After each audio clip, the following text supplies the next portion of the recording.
Hey everyone, welcome to my stream. So last week we were starting to integrate the shader, no, not last week, a couple nights ago, we were starting to integrate some of the shader code that I hacked into this tutorial here. So since 2 nights ago, I did a little bit of work, not much, but just a little bit of stuff here.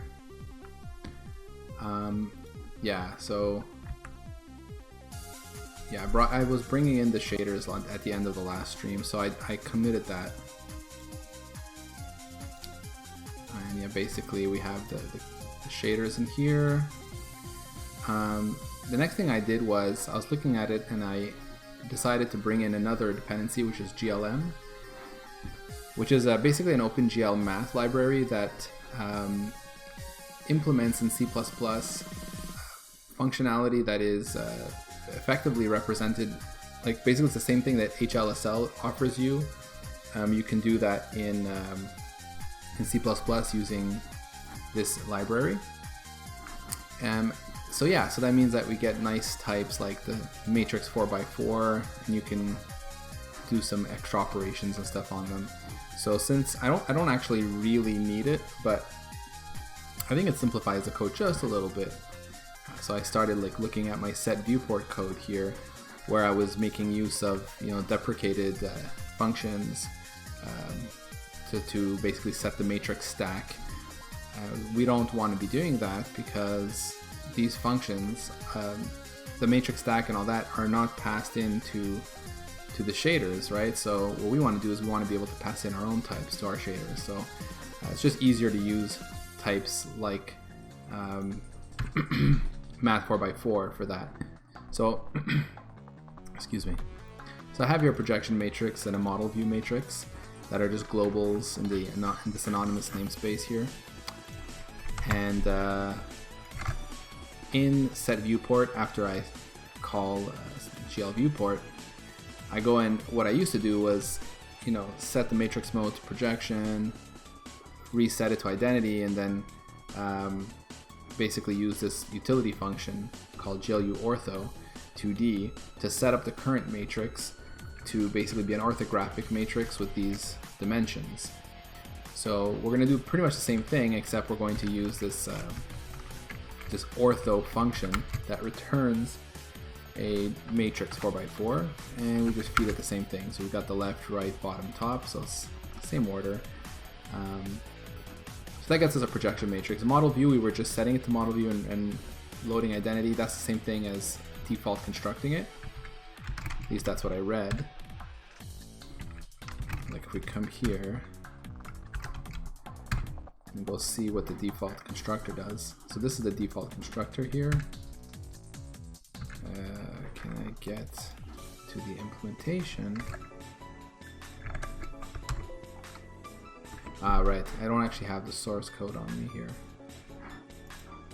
Anyway, apparently it does. So we'll take a look at that. So we'll put a little breakpoint in here.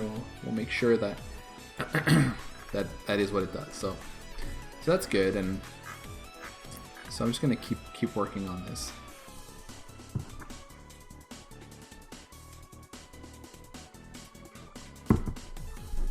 All right, so I got the projection, I got the model view matrix. So the next part, so this like pre-render thing, it won't be necessary.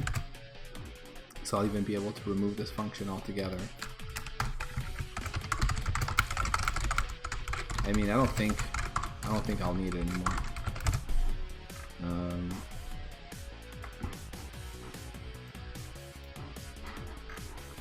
Okay, so now I got to think about what to do in drawline. So this again, I got to get rid of all these immediate mode functions here, like GL begin, GL end, with the GL vertex here.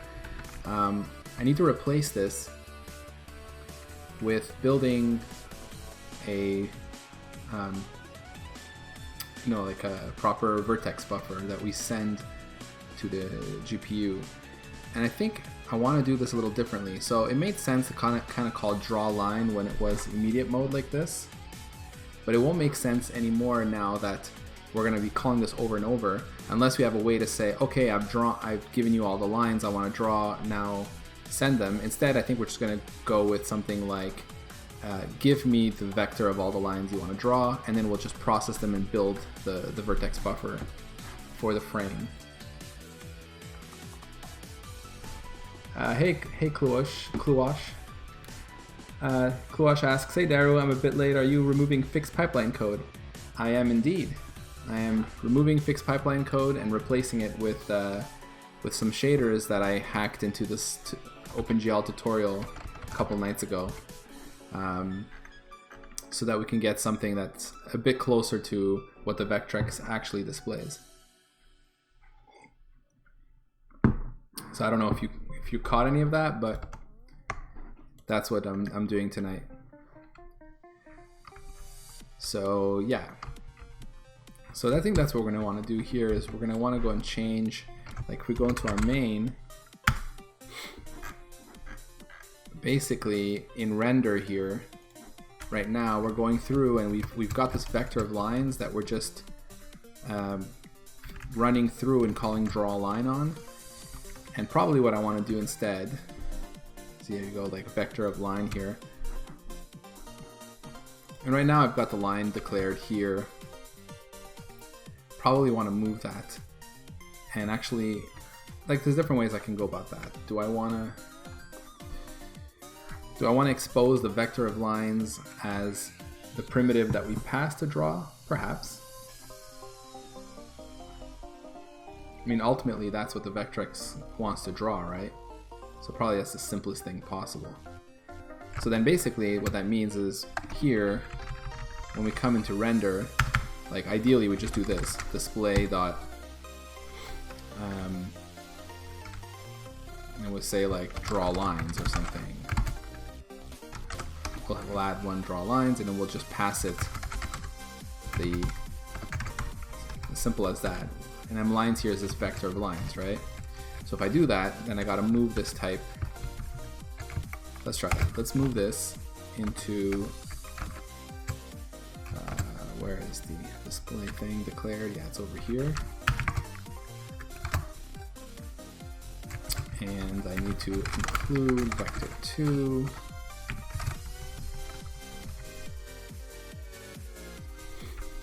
Let's do that.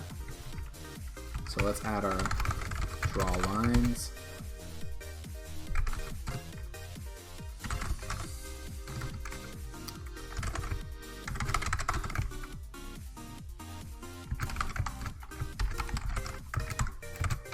So something like this. And if we go into shell render, so like this function will disappear. Most likely.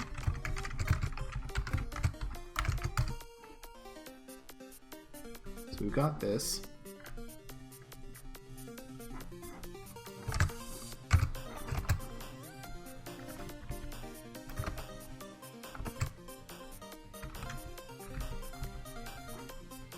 So you see, like, essentially we do that and then we would be able to clear this vector pretty much every frame. And all of this code disappears. This is pretty nice. We get rid of all our ugly hacks here, and with the hacked clear lines at approximately 50 Hertz would disappear. So let's see.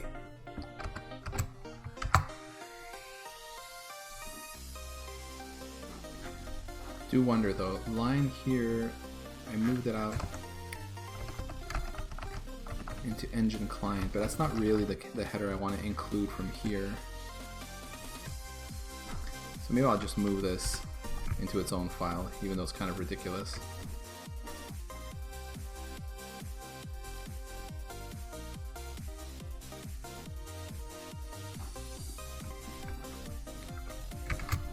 But it's okay.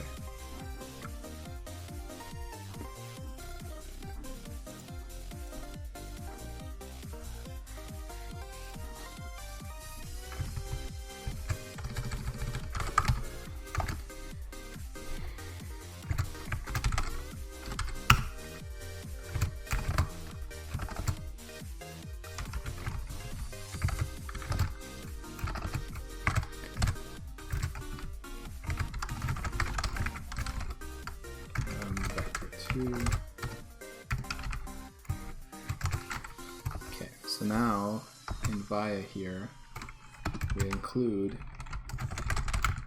line.h.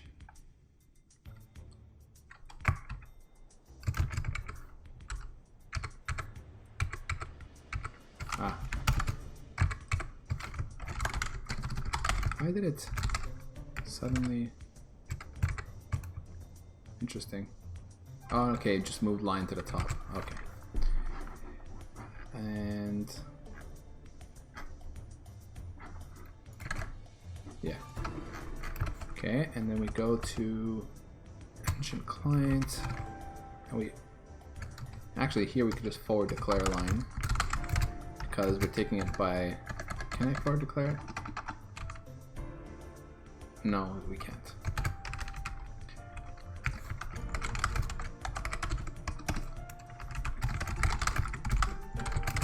Like that. So we need vector and line.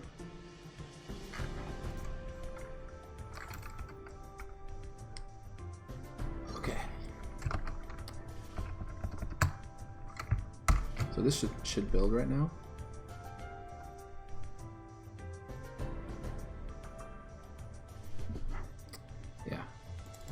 Unreferenced formal parameter, that's fine. So let's reference it. Basically, I'm trying to think what I want to do with this.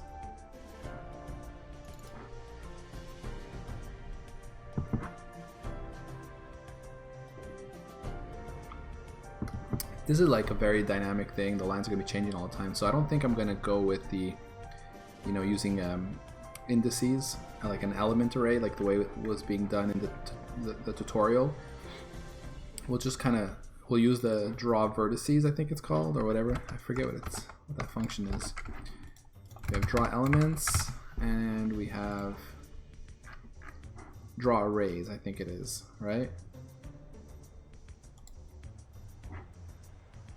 Yeah, that's right. Render primitives from array data. And we'll just be drawing lines. I will need to kind of split out lines and points, I think. That's fine. And we'll do 2 draw calls. One for the lines, GL lines, and one for the GL points. So we'll be building dynamically 2 arrays.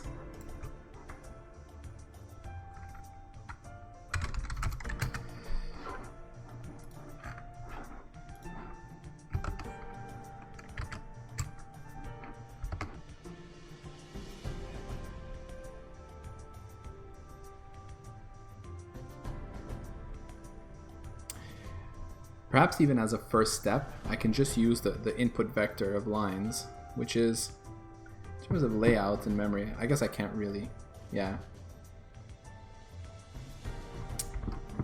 There is a bit too much like data movement that's probably going to be going on here, which makes me wonder whether I even want a vector of lines in the end, rather than just like a vector of these vertices directly. But again, I do need to kind of split them out into lines and points, so anyway, I won't worry too much about that. So we'll do,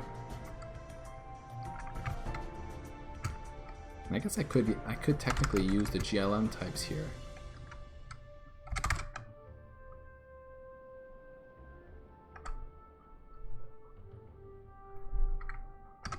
Because I use Vec3.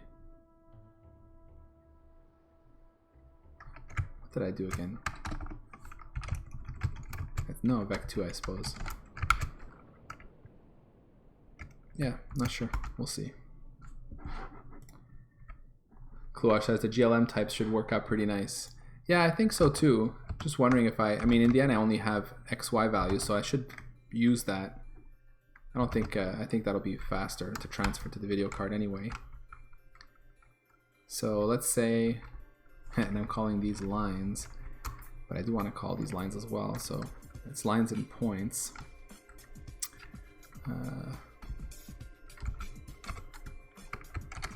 Let's say line vertex array, and we'll make another one for point vertex array.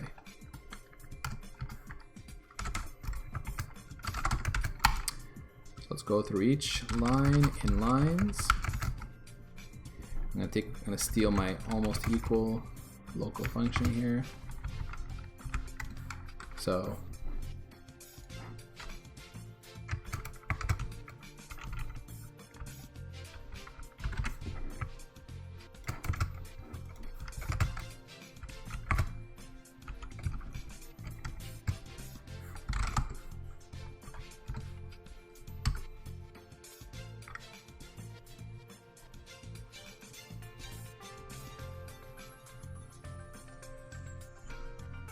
right. So that's x1, and then x2 is actually p0, the other points. X. Kluar says with GLM Vec2, you could also store all the data into a single array buffer and use the offset parameter of GL draw arrays.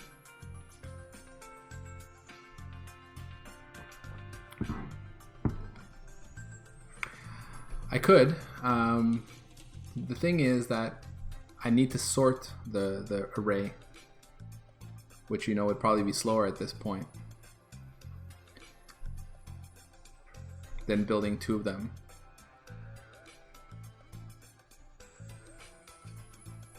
Because I don't know, right, which ones are lines, which ones are points. So this thing about lines and points kind of sucks there. It's because when the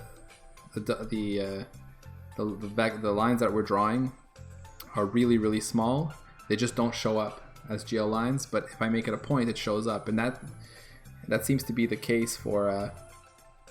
Or actually, no, that's not what it is. It's really because we do have the case of points where the Vectrex, some of the programs, in order to draw, let's say, a dot, will say turn on the beam and then keep it there, not moving, and then turn it off. So that's a line, but it's really just a point, right? But as far as, you know, my rendering, like the code that's kind of capturing what's happening says, oh, okay, we started to draw and then we stopped drawing, you know. And I guess at that point I could, you know, we could make the distinction higher up into the emulator and have it pass down both lines and points, you know, and consider those as two primitives that come out of the emulator. But it just seemed a lot simpler to just consider them all lines, since that's what the, you know, if you think about a vector-based display, it's always just drawing lines, right? Even if it's a line in place. And so for now, I worry about the fact that there's these two representations here. And perhaps in some graphics libraries, you would be able to just draw a line that has a start and end point in the same place, and it would consider it as a line and render something, like render a dot. But that seems not to be the case with OpenGL, so. Anyway, these are all things that can change. We'll see how it goes. Okay, it says P0 actually. And then line P1 dot Y. Okay.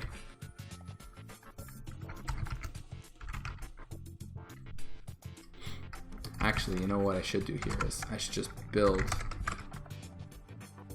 the two Vec2 points.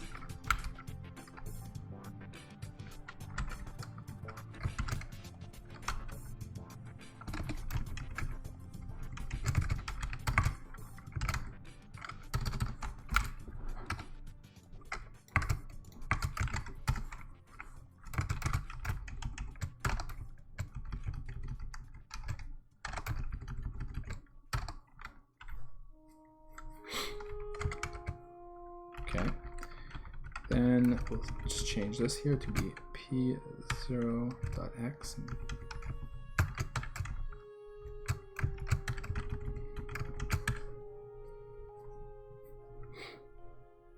Okay, so if they're almost equal, we'll add this to the line VA.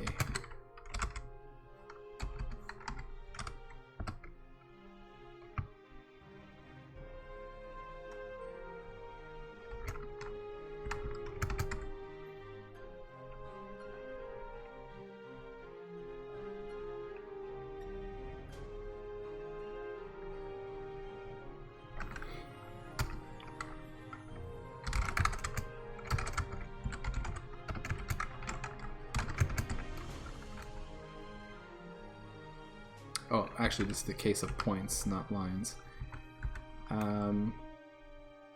Yeah, so I just think arbitrarily added the first point.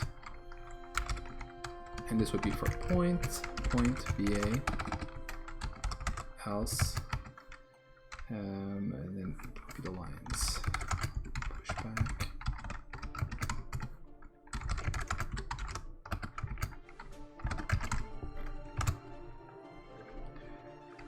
Now once that's done, we want to do all the shenanigans here.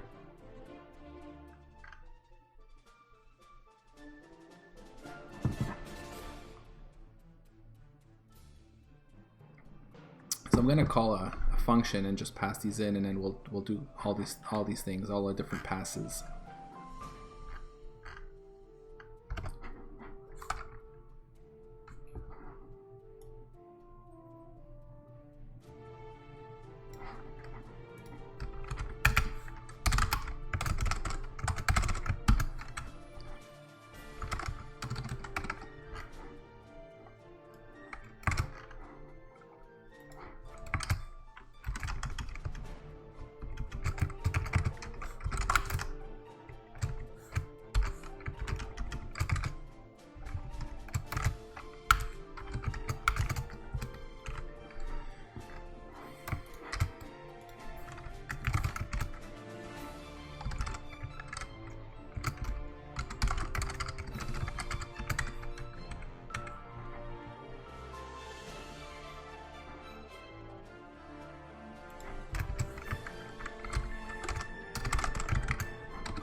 No, actually, I wanted to put this in the anonymous namespace higher up.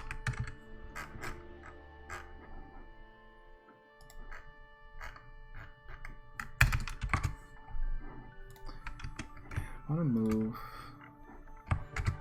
these globals a bit higher up here. Okay.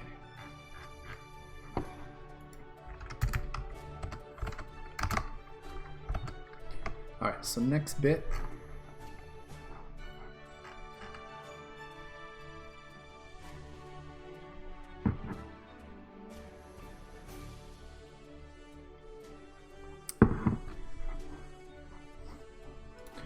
Oh yeah, I didn't do this part here. So I created I've got all the code to create all the shaders and all that, but I didn't do the clearing of the frame buffer just once, which actually means I need to create my frame buffers. So yeah, I've got a bunch of code here to bring over.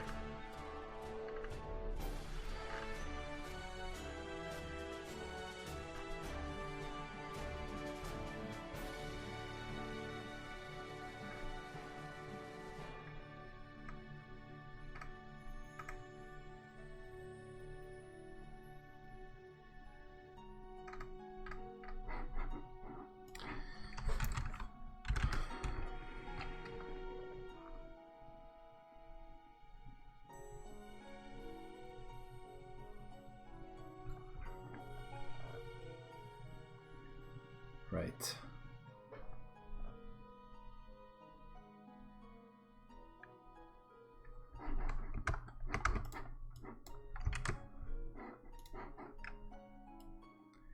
Try to make the most of this split screen here, because I'm on stream. Normally I would use my two monitors, but just to show what I'm doing here. Okay.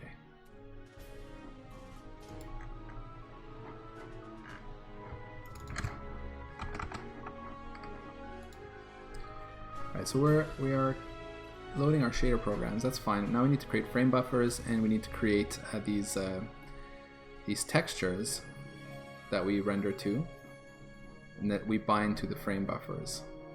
And I need two frame buffers.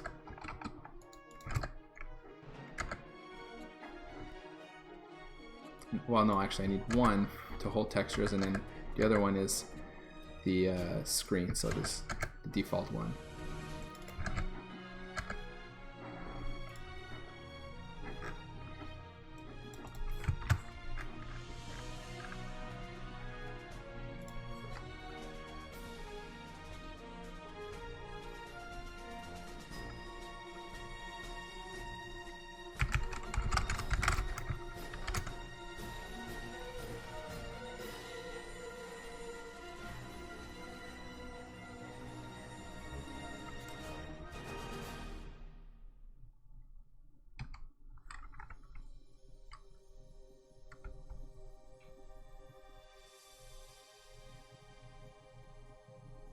trying to think what I want to call these things.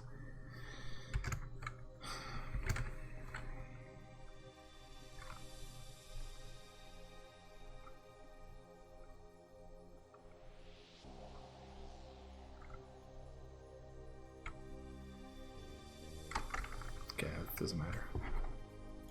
Is this a GLU int? Yeah.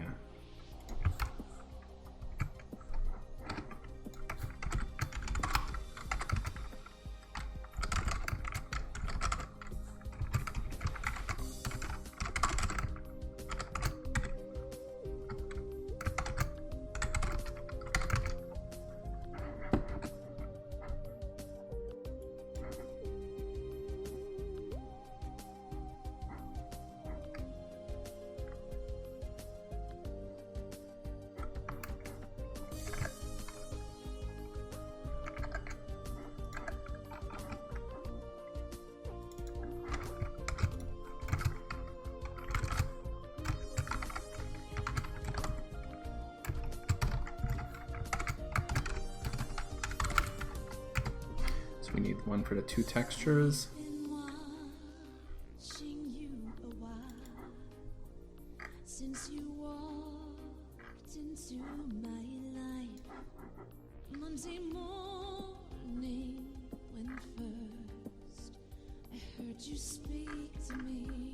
Okay, so I think those are what I really need globally.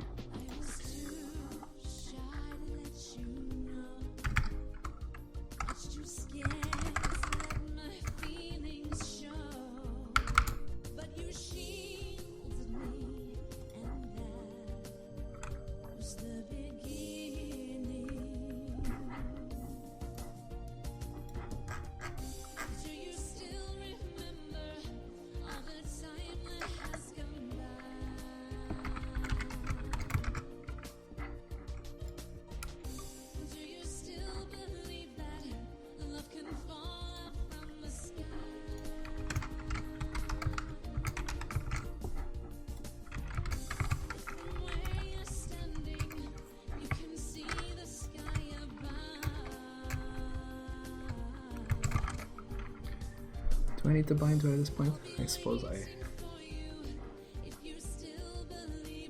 not sure.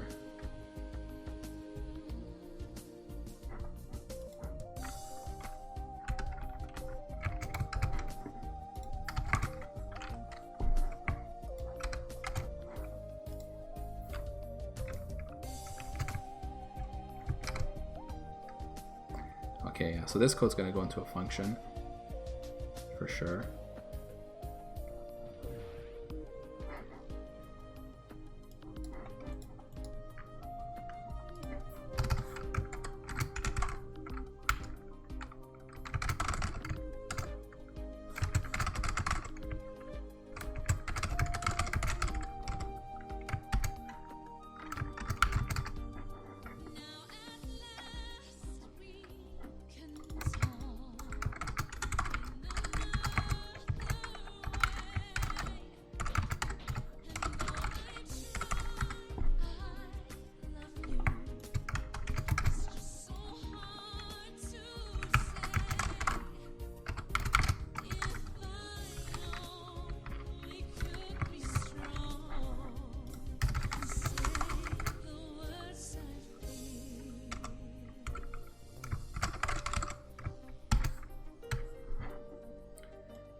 Hey BD, yeah, you came in time, all right.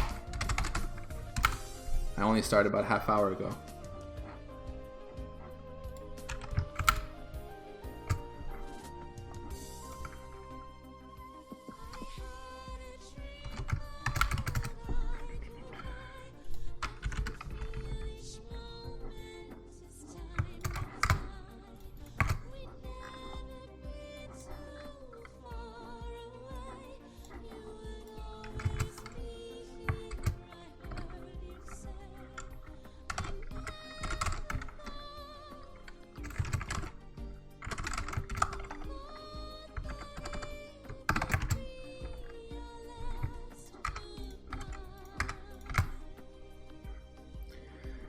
So what am I working on today?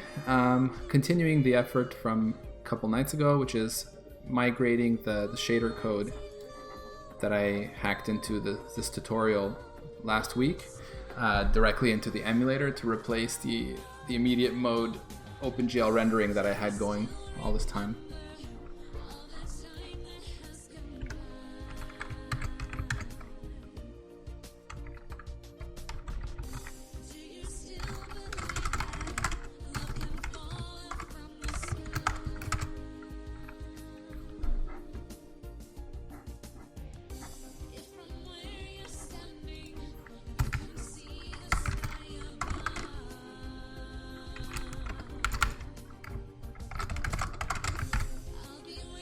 Alright, so I need to generate one that is what? I want to generate one that is the size of the screen, but I don't have access to that here. Or do I?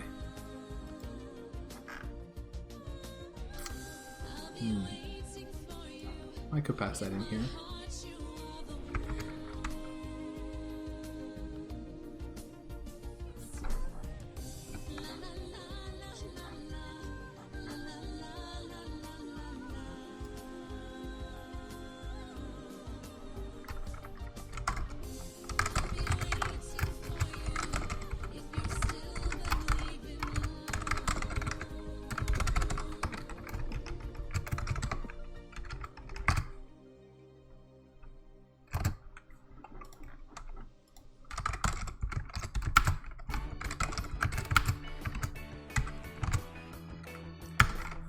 And we do the same thing for one.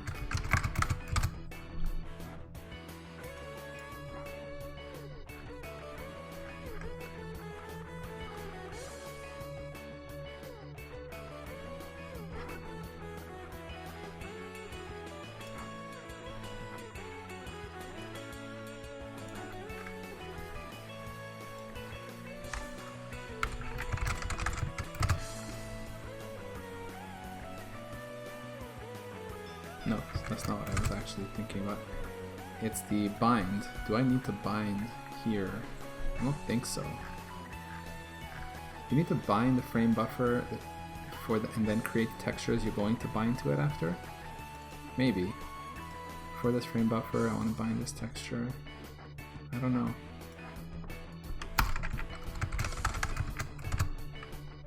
We'll see.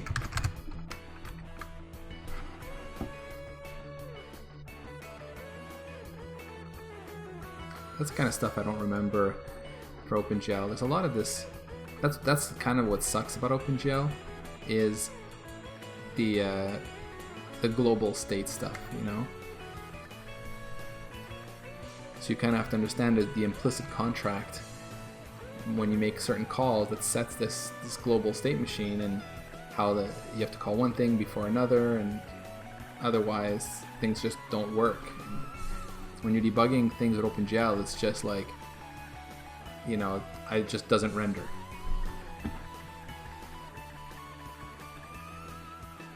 You can create whenever and then bind how you prefer. Right, so there's no need to bind in order to then create these textures here, right? That's what I thought. I'll take it off and we'll see what happens. Pretty sure that makes sense. Because this, you know, this tutorial is just kind of, the order is a little messed, you know. It just says, oh, I'm going to create a bunch of stuff, and it tries to optimize for the tutorial's sake. But it's a bit, you know, it binds up here because it knows it doesn't need to bind again or something. No, I'm not. This is initialization here. This is initialized, so this is happening once. Loading my shaders, I'm creating the buffers and textures I need once. But I'll be binding in the draw code for each pass.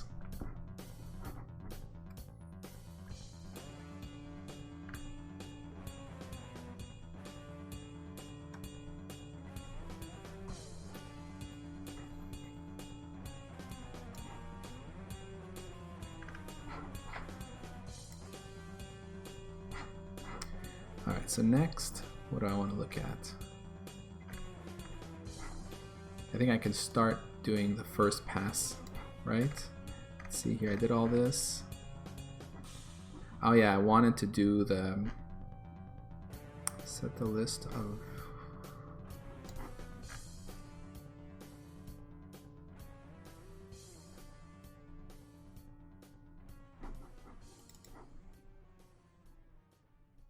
yeah. Okay, I'm gonna need to do that. And then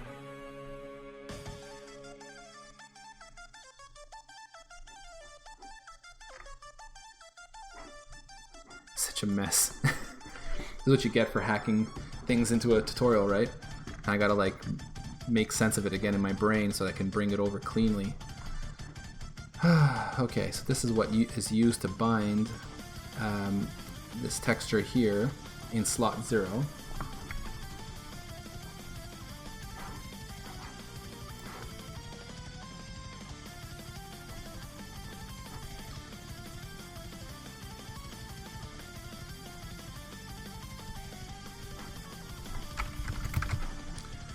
What I want to do is I want to just clear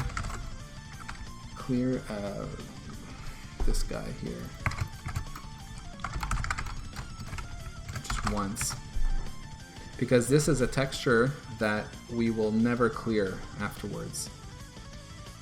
We'll just keep writing and then we'll be fading it to black over time, so it needs to be cleared at least once, otherwise when we start it'll be filled with whatever is in memory, in the GPU's memory.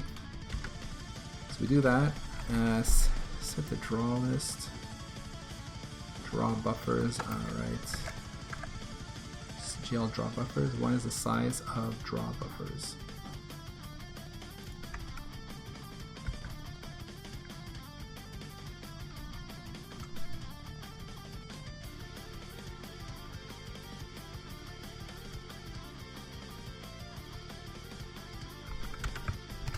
Okay, this looks like I'm going to want to put this in a function.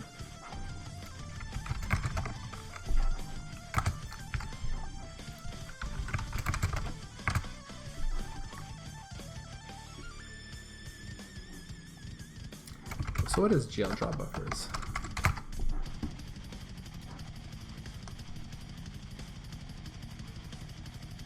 Specifies a list of color buffers to be drawn into.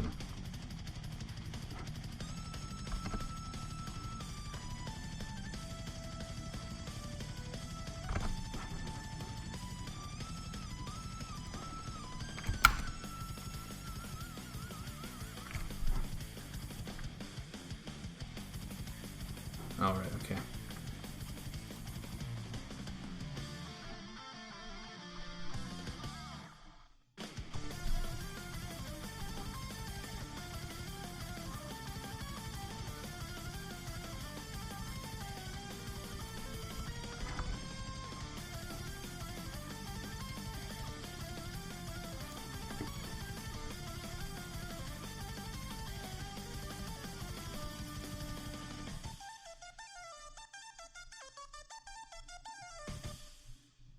Is that not the default? Isn't the default that it'll set the color attachment 0? Or actually it's 1 in this case, right?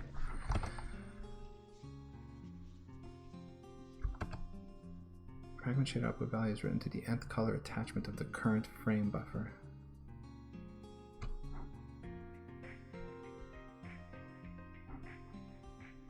Oh no, that's it. We want to write to color attachment 0, which I thought would have been the default.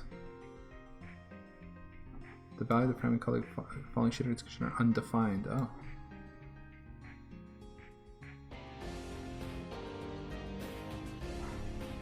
It does not write to a user-defined output variable. Okay.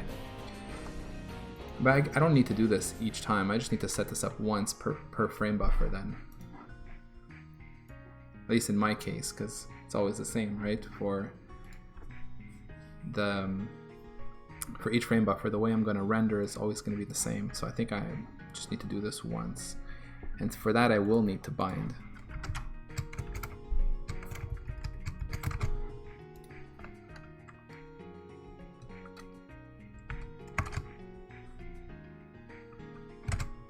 Okay, so we bind here. We specify that we want to do this, but actually,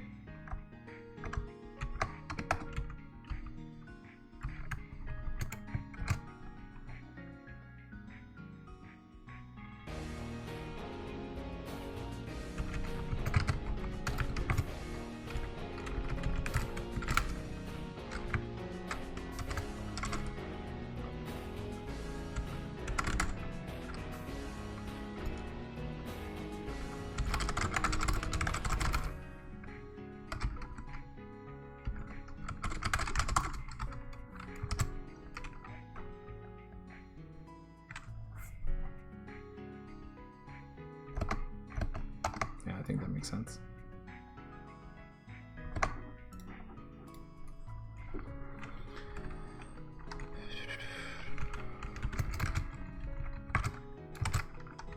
Don't really need to do this again, but I'm looking at this and thinking I'm going to be writing functions to bind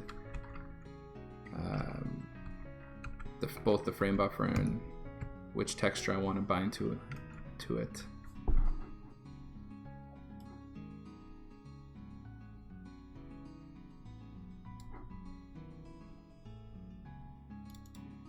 Okay, right. So we do this, and then we're saying that this texture that we're binding is attached to color attachment 0. So when we write in the fragment shader to color, it's going to end up in this texture. Yeah, that makes sense.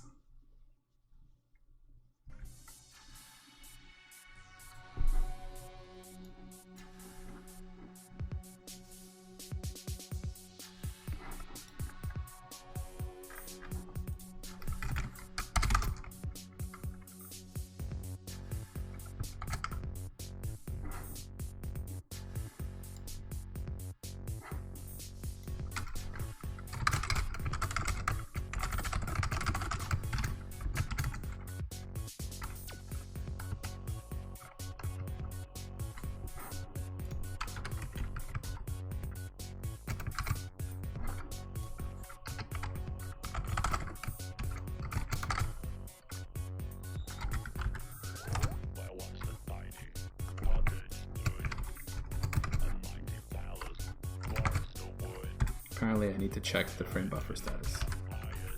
Not that I need to, but that it's a good idea to do so. Alright.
Okay, so that will have cleared the first texture.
This is specifically what I need here.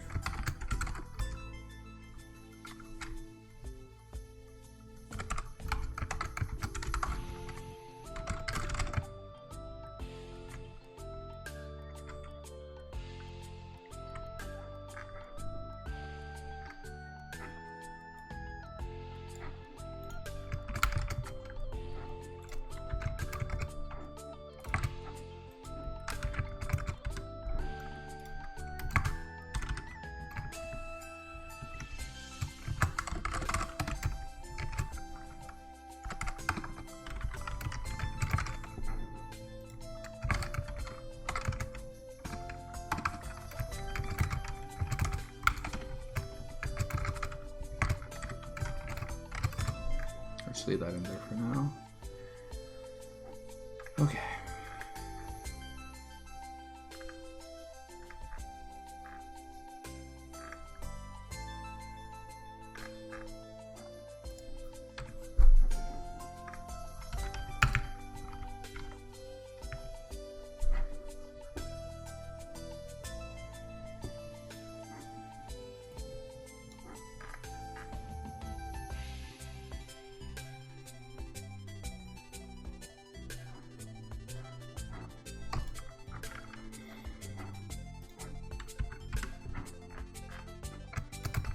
Let's copy pass 1 and start working on that.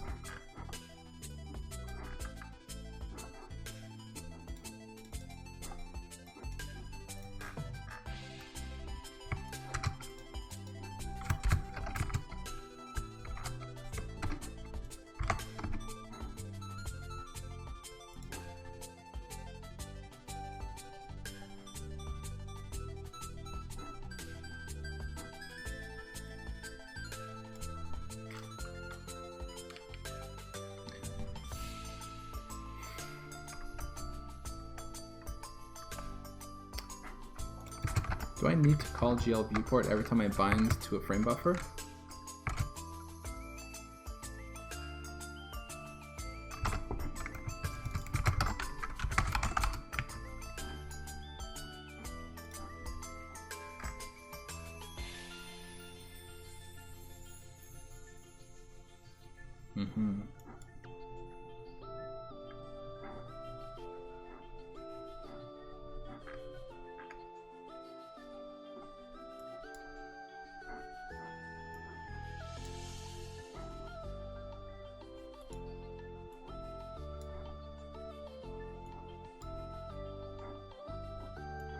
So I don't need to set it, in my case.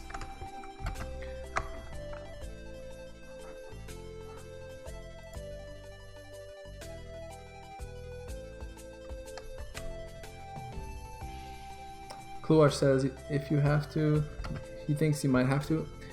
I don't know, yeah, maybe. But you know, it's one of those functions again with the global state stuff, right? I have a call to GL viewport, you know, when we initialize, well, as I just added before, but I have also set viewport, which gets called, you know, when we resize the window. In fact, right now I don't do any resizing, but it does get called once during the init of the engine, and it's set to, yeah, actually.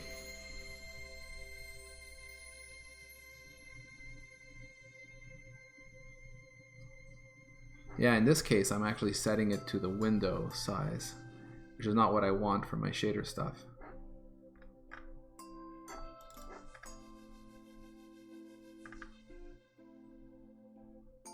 So then I kind of do want to set the GL viewport at least once to the screen size, the logical screen size, which is what my textures are sized to and everything. So let's. So what that means is that to do this right, I'm going to have to cache the screen size.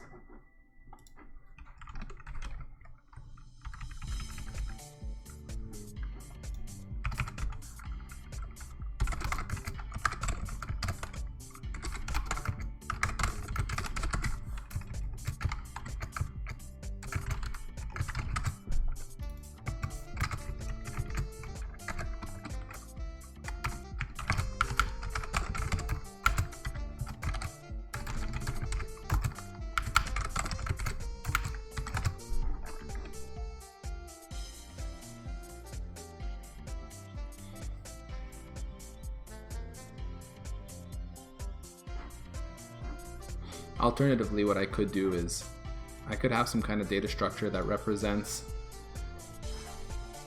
the, let's say, the texture that I've created, and remember the screen size. I mean the size that I used to generate it. Because really that's what I want.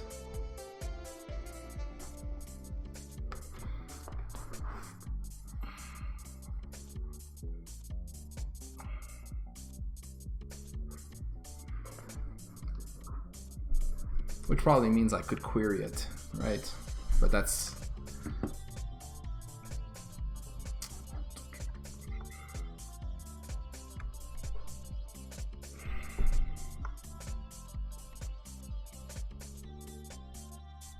yeah, I'll just keep it simple for now, and we'll see later.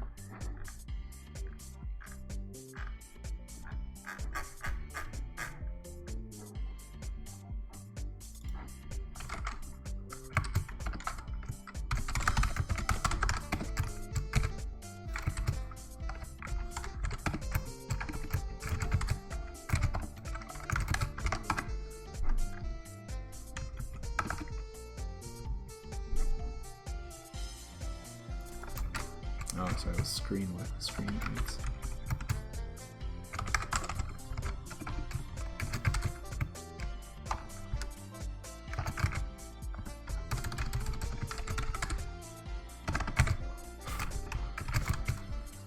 Window width becomes screen width, and window height becomes screen height.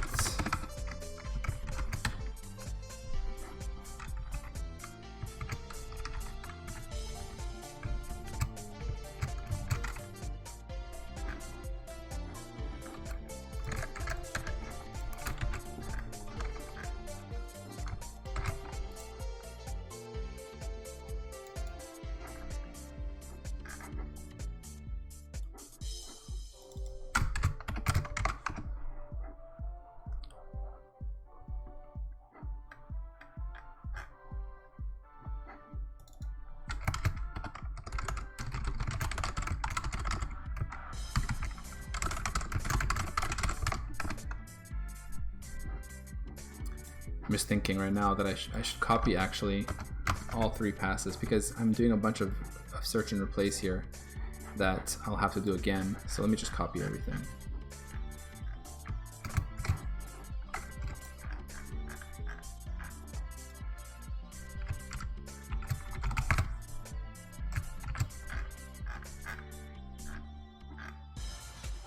See?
All right, let's keep going. So this will be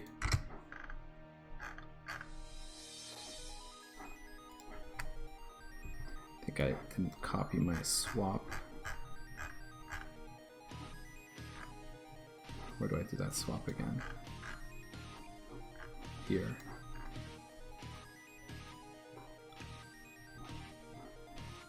Oh no, that's it. I don't need this here. What I need is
Okay, so here we swap which texture is going to be used as the texture 0 and which one will be used as texture 1.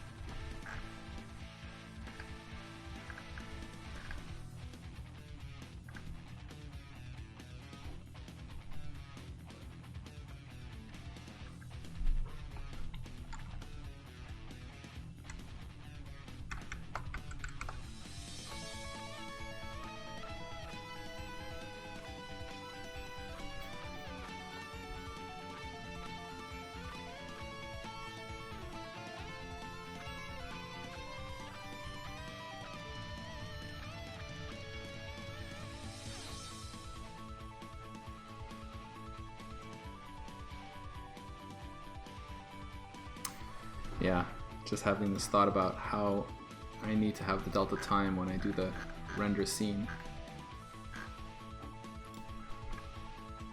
Okay, so I'm going to change this up a little bit. What I need to do is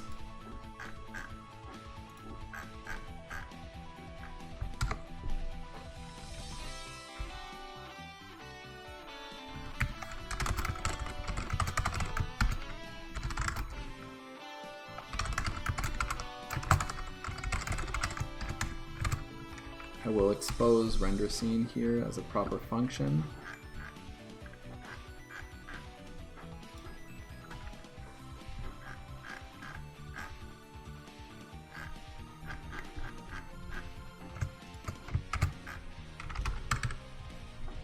Of GL render.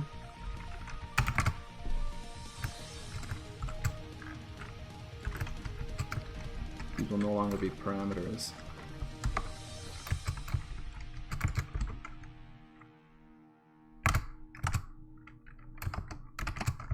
And then in SDL engine, we have our display. We call client render, and then we'll go GL render, render scene. And we'll pass it there.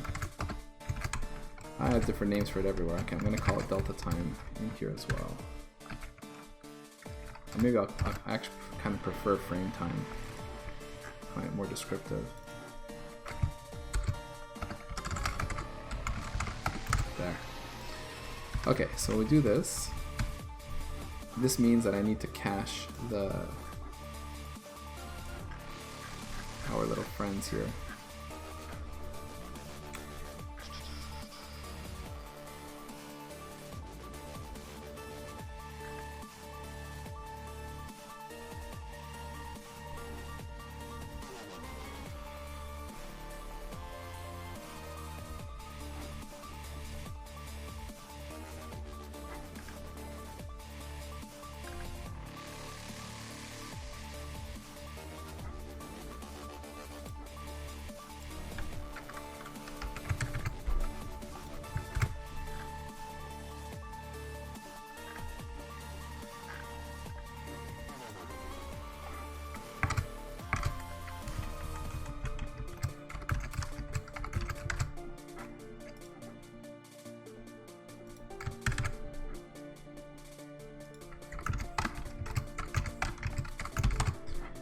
Alright, so drawing will push to these globals, and we'll be able to access those in draw scene, which will get called with a delta time.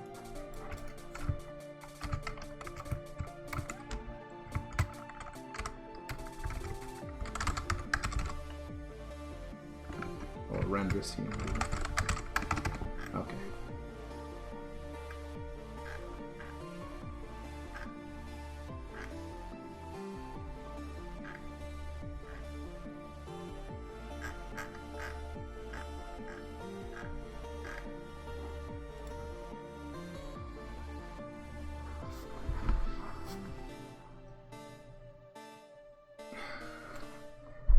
Alright, now we need to set our transformation. In fact,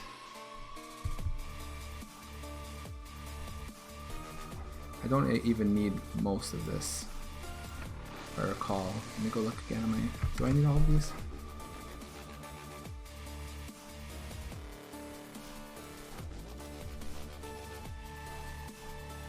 MVP.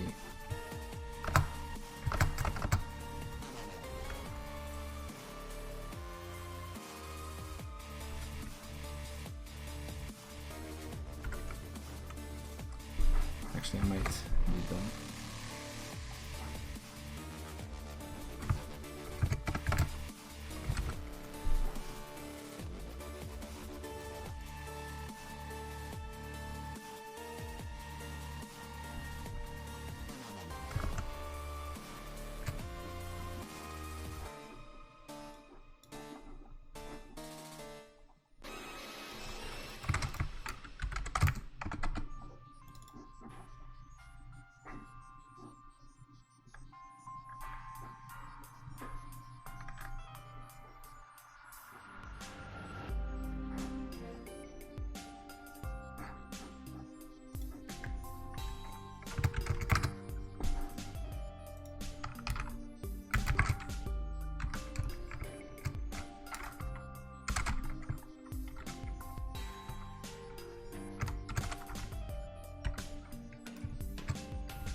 I don't know, I never know what to call these things. MVP uniform or something?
Actually, I think it's the other way around, right?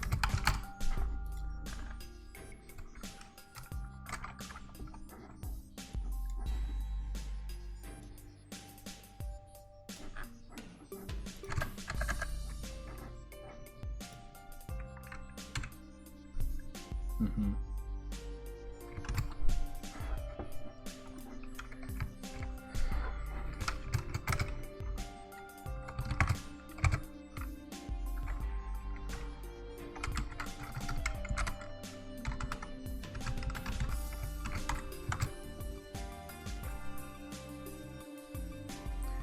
Alright, so here we're binding the computed model view projection matrix to the uniform on this shader here.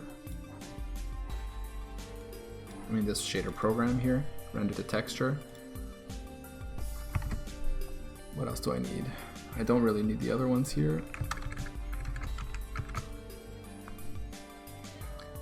And yeah, then we have this here. So this is going to be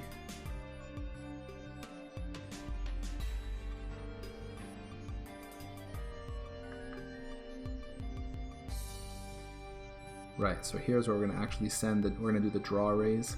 Here we're doing draw elements, but we're actually going to do draw arrays. We're going to have to do this twice. Let's stuff this into a function once I've got this nailed down. So, okay, so first, attribute buffers, vertices. Okay, so I need to send this guy here.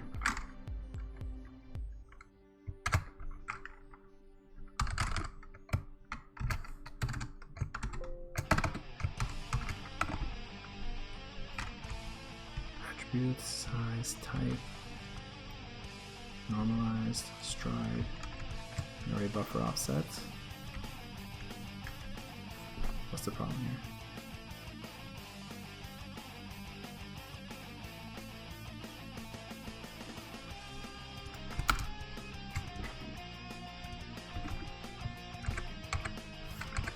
Oh. Okay, so no, vertex buffer is actually an ID, right? GL bind buffer, yeah. So we had to create a vertex array earlier. I see. Right.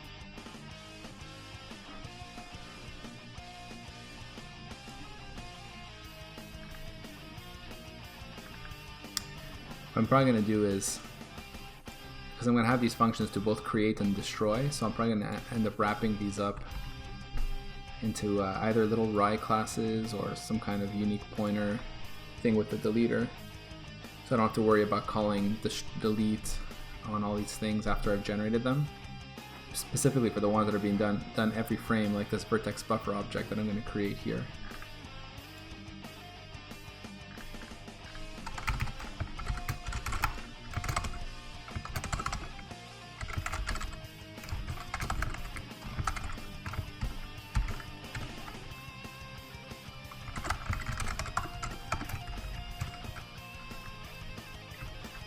No, actually what I should use here is, what's it called?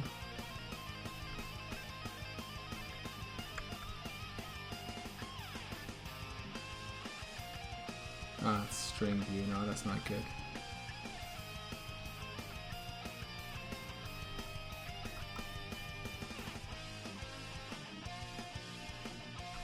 You don't have, right, that type string view. No, not string. What am I thinking about?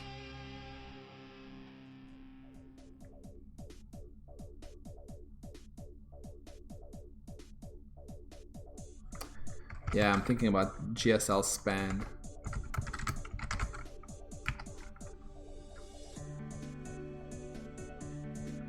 Kuash says, by the way, if you don't use vertex array objects, you shouldn't need to bind the vertex buffer for vertex attrib array, vertex attrib pointer.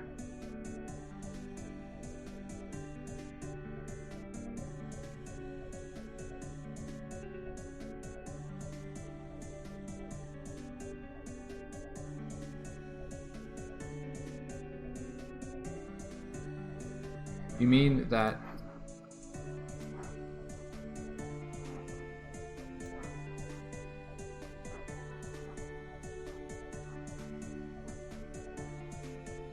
if I don't use vertex array objects,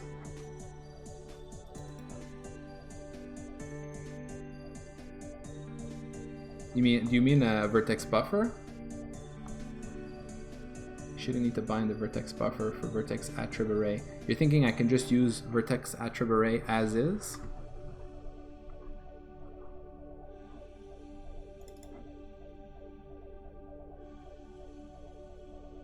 Like, there are vertex buffers.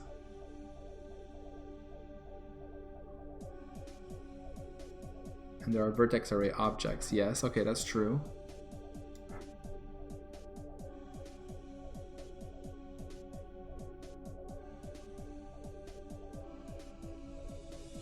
Vertex array objects wrap the buffer binding plus the attributes. Oh, right.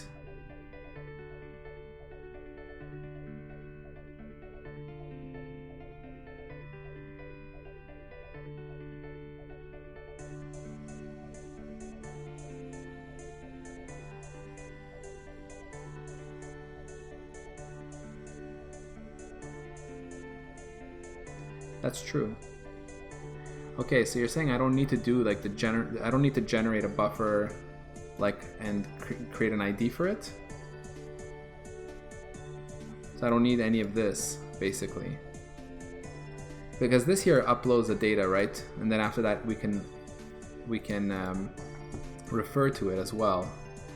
I thought I needed to do that, but you're saying I should be able to just feed a pointer. But then, if that's the case,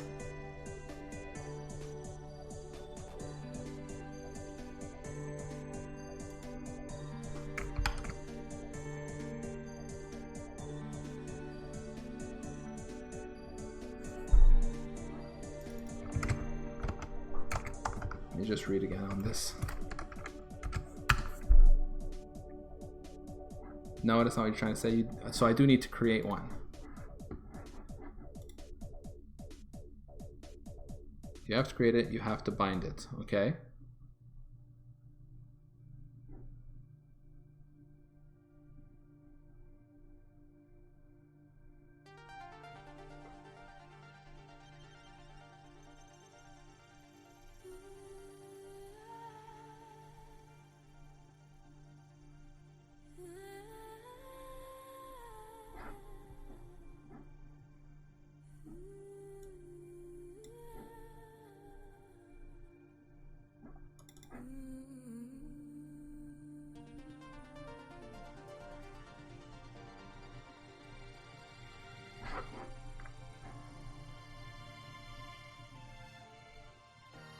So you're saying I should use vertex array objects instead of vertex buffers, instead of vertex buffer objects.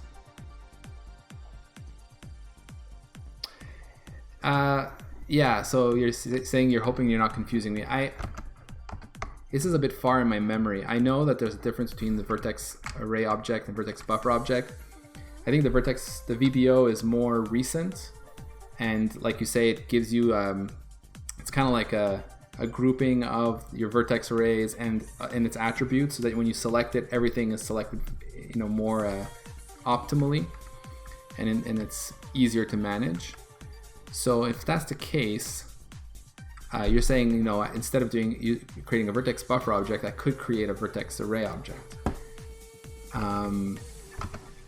which I don't even remember the difference, how to do that.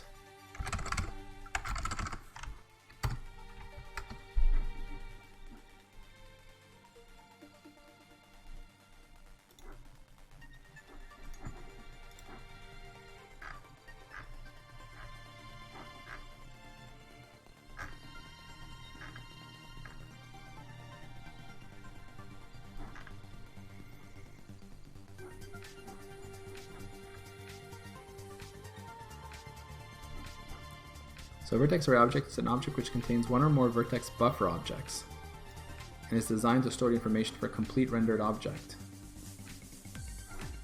Okay, so it looks like it's the other way around. And so I think that the tutorial that I was working in is doing the vertex buffer object thing, right? And you're just saying you don't think I need to bind it? Like this bind here?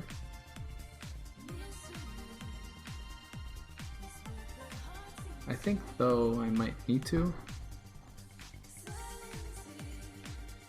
Anyway, I'm just gonna keep hacking at this a little bit more, and we'll see what comes out of it.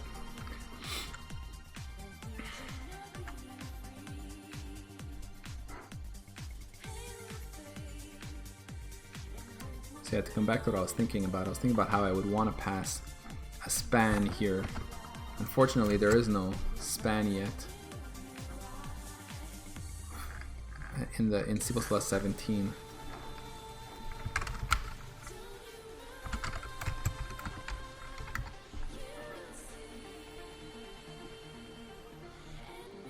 Oh, there's array view though, right?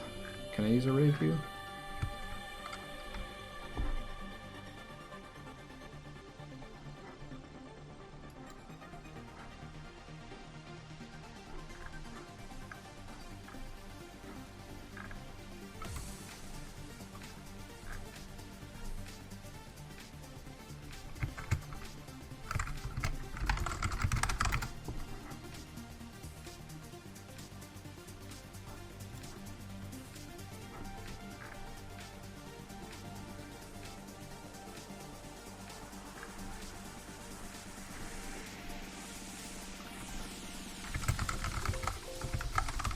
They did not make it in? Is that what it is? I remember some story about that. Anyway, it would be cool if it was there.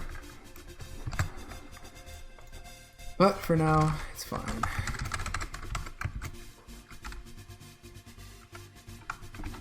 Starting to feel like I just need a little using.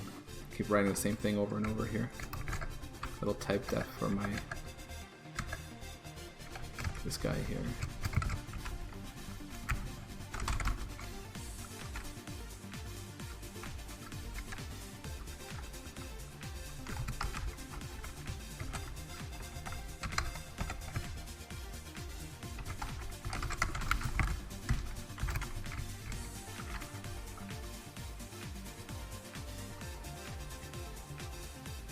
Whatever.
In fact, instead of static draw, we're going to put the dynamic draw.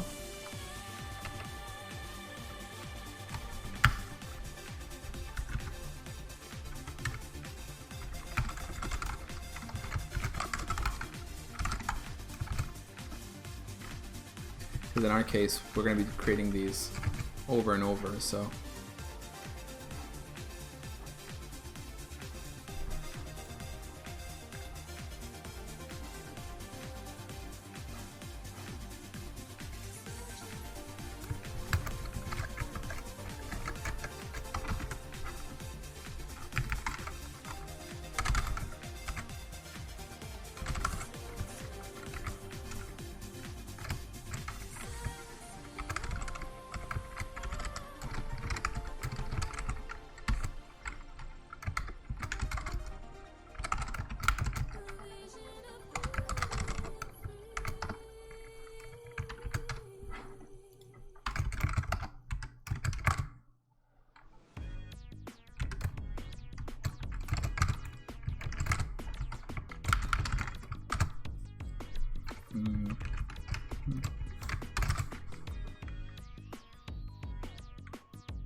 not sure if I should be. I'm not sure if I can delete the vertex buffer object here. I don't think that's. I think I need to do that after I've drawn stuff, just to be sure.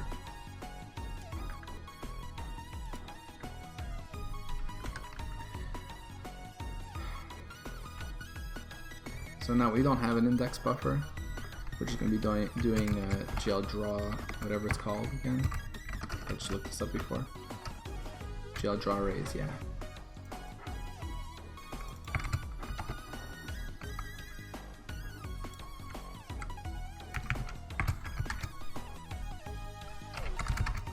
It'll be GL lines. First, specify starting index and the count. So we'll start from 0. 2 lines size.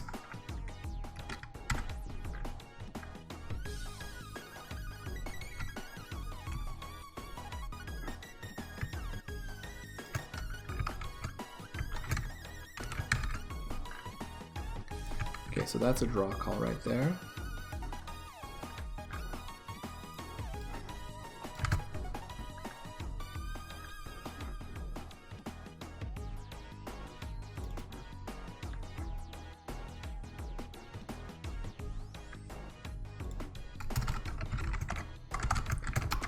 Same as above for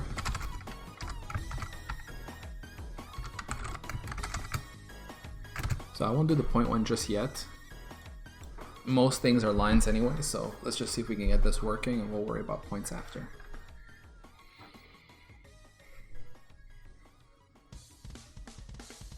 Okay, it's pretty good.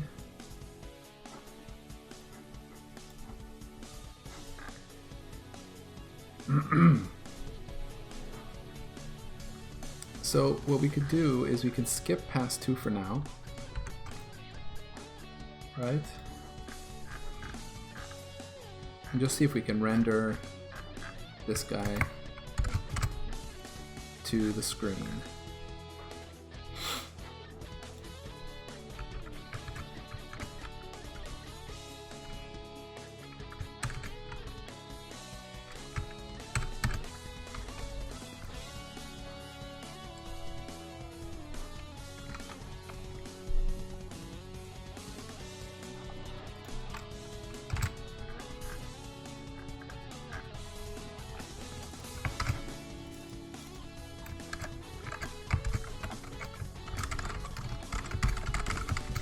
This one's called texture to screen. So this will just be super temporary, but I'm going to bind 0, the one we just wrote to in the first pass. Ultimately we want to do 1 once we do the second pass, but we're skipping that for now.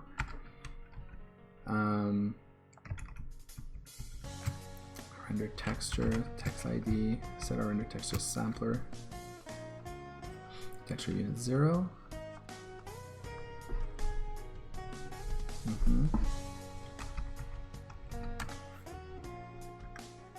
So this is, okay, so we've got some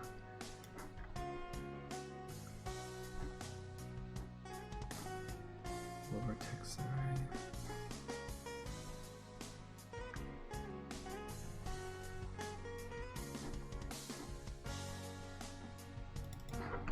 Oh yeah, the quad vertex buffer.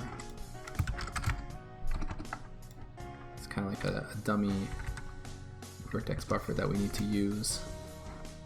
This one I could save it once.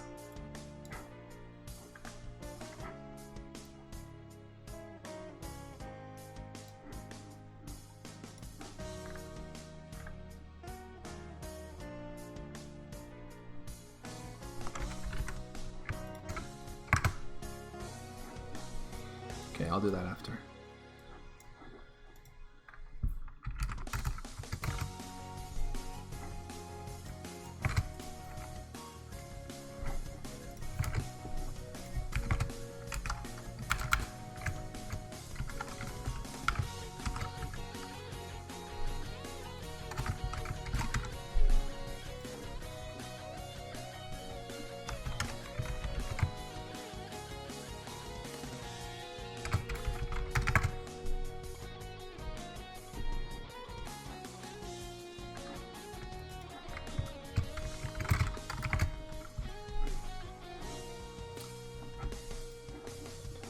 So I'm doing this as an immediately invoked lambda for now.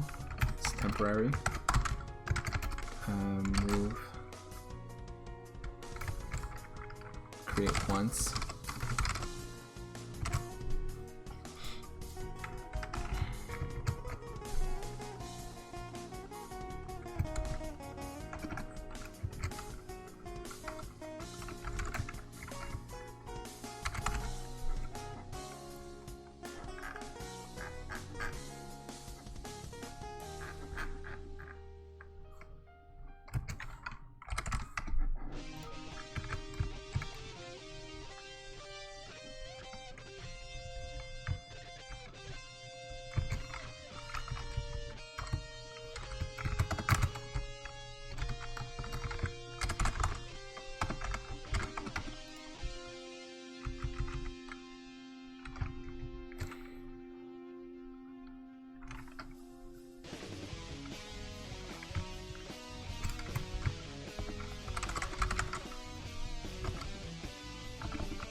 See, this is why I would have wanted to use a span here.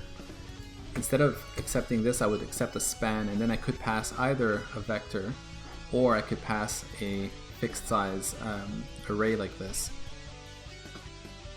And then it would work in both cases.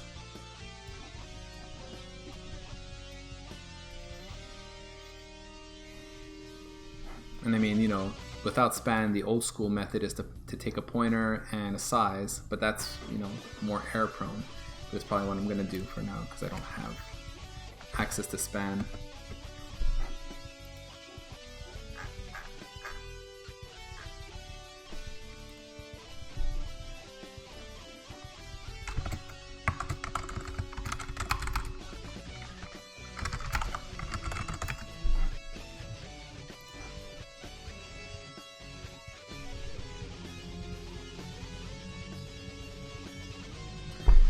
Yeah, so that's my question. What happened to Review?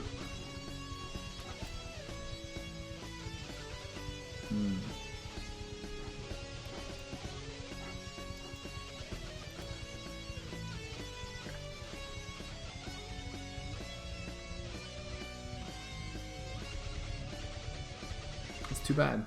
It's really too bad.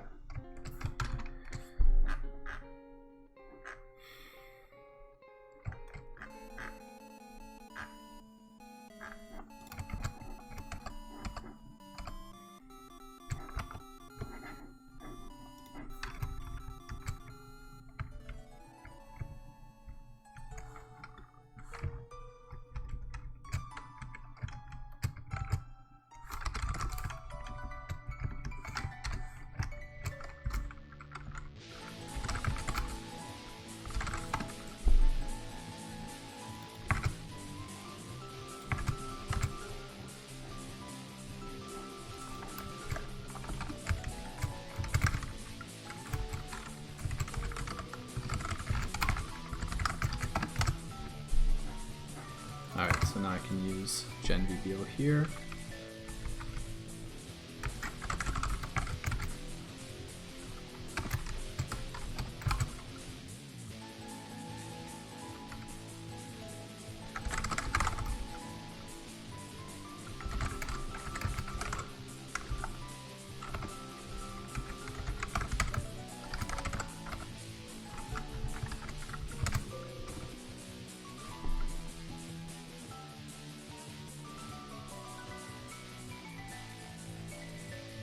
Oh, actually it's a different format. Ah, never mind. Like I said, this code's temporary anyway.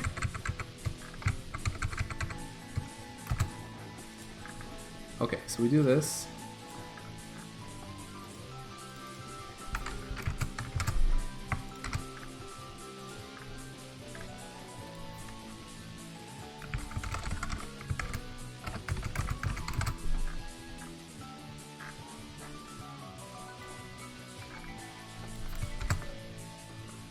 Let's see if this builds.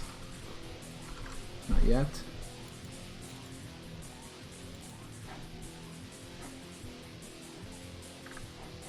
Oh, my search and replace was a little too happy.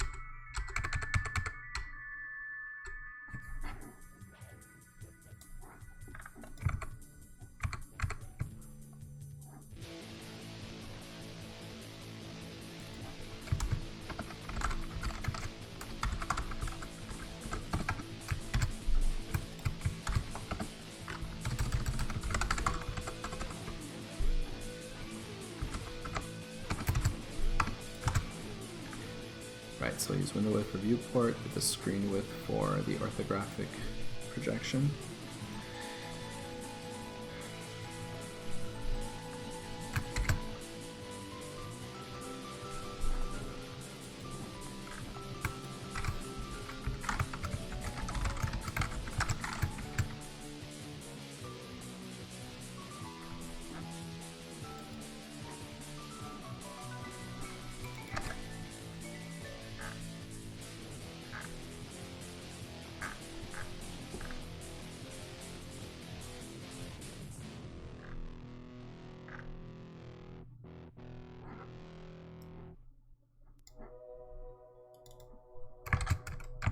Alright, so I'm supposed to use here current render texture 0.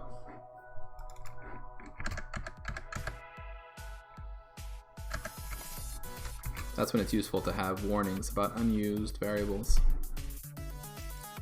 Yeah, and this one's not used yet.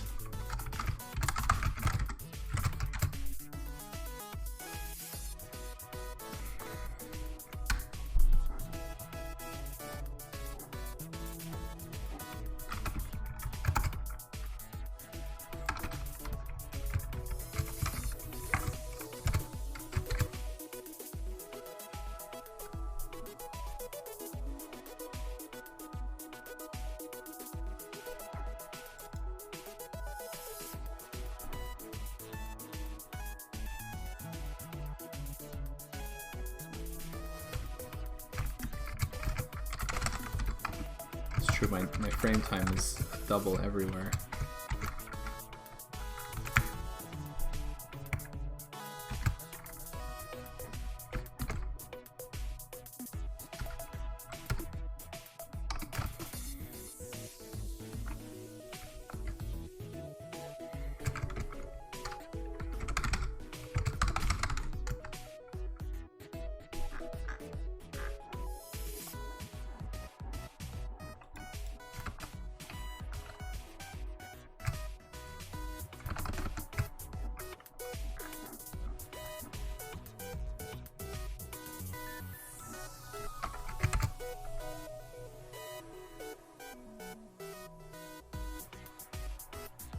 Alright, so before I run, let me just go over this one more time, make sure things make sense.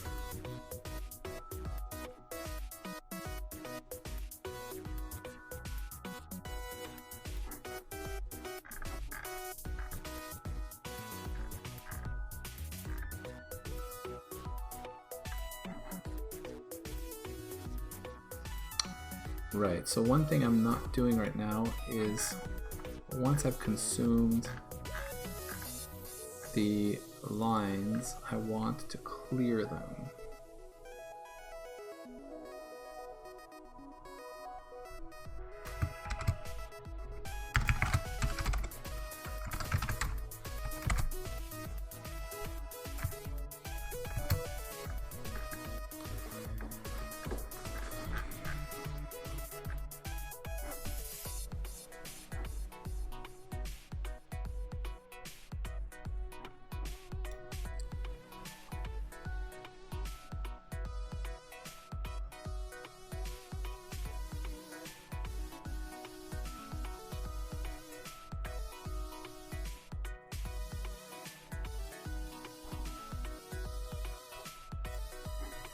Can I really do it this way? Let me just see something.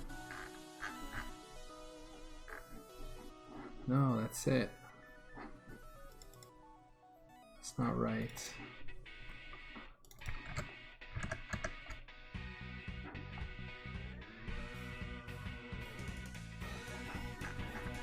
I was too eager in my search and replace, and I actually fucked up my code that was here. And this should be 0. Yeah, that's it. Okay, that's good.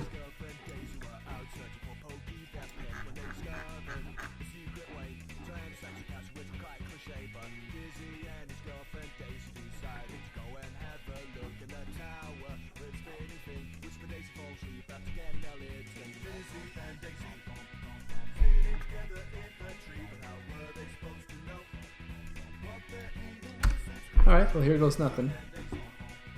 I expect it to be black.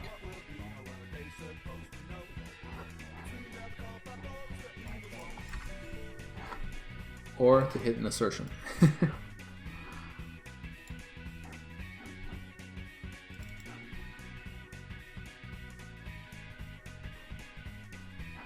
Okay, so I'm trying to generate from a VBO of 0.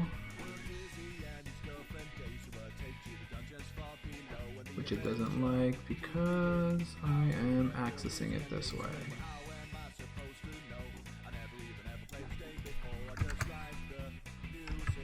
Which is why I shouldn't do it that way. I should use data.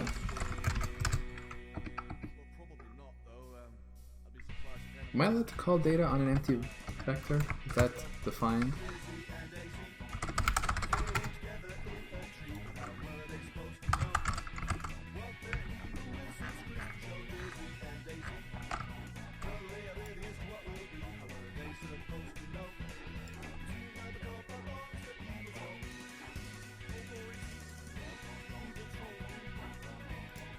The pointer is such that data to data plus size is always a valid range even if the container is empty. Data is not dereferenceable in that case, so I think that should be fine.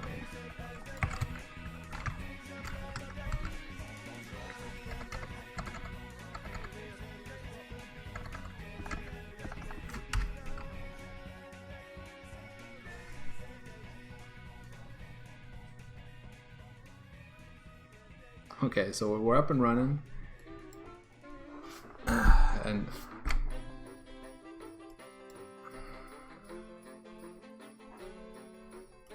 unsurprisingly, nothing's rendering.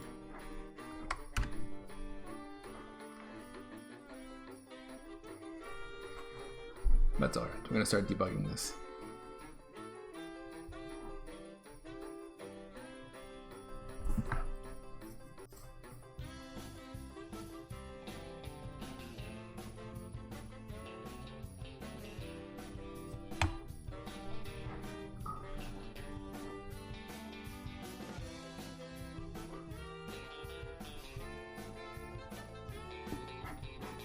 Okay.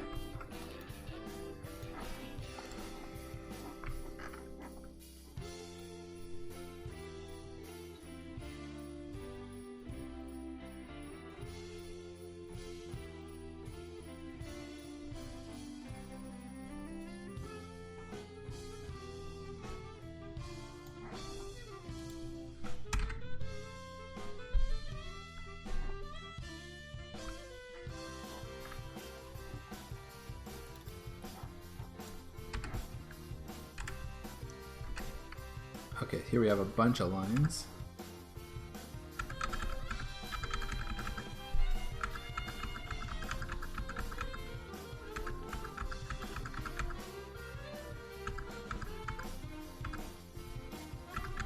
Okay, we're just pushing a whole bunch back here. Oh, it's because I put my breakpoint there. Okay.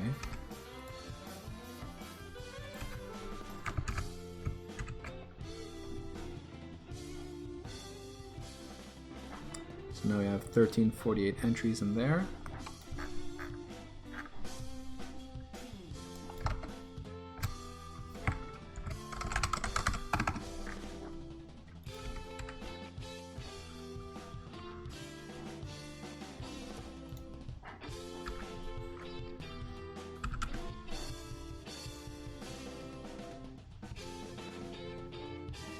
Oh, right. Don't really want to be doing the swapping right now. Anyway, that's okay.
Okay. It can be many, many things that can be going wrong here.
So Kluash, I don't know if you saw.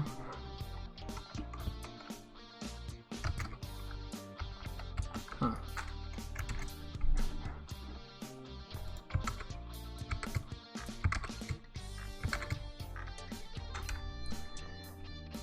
I want to see if this still works in the tutorial. Interesting. Very interesting. And rather telling. Okay, so basically this is what I did in the tutorial. And basically what it is, I'm drawing to this texture and the texture is darkening. So you can see there's kind of like this trail. That's the effect I'm going for right now. Yeah, so I'm just this is the tutorial from which that I hacked to make it have this effect here, which is kind of like this fade out effect. And that's what I'm trying to move into my code.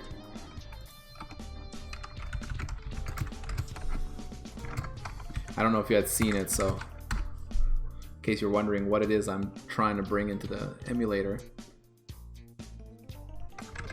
Okay, that's interesting. Why do I need this? I don't even use it. Ah, I need a vertex array in this program. What?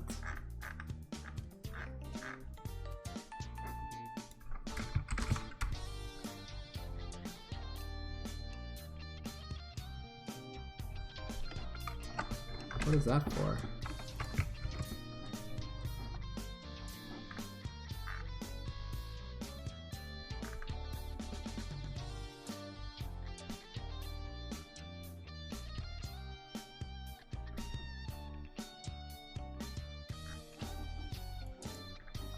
Oh.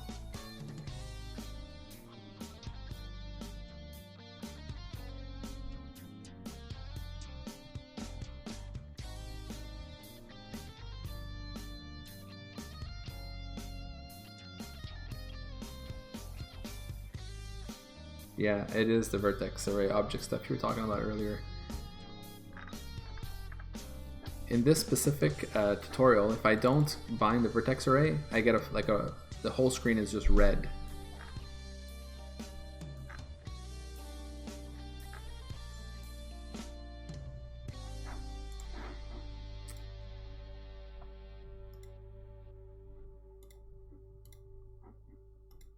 I think I closed it.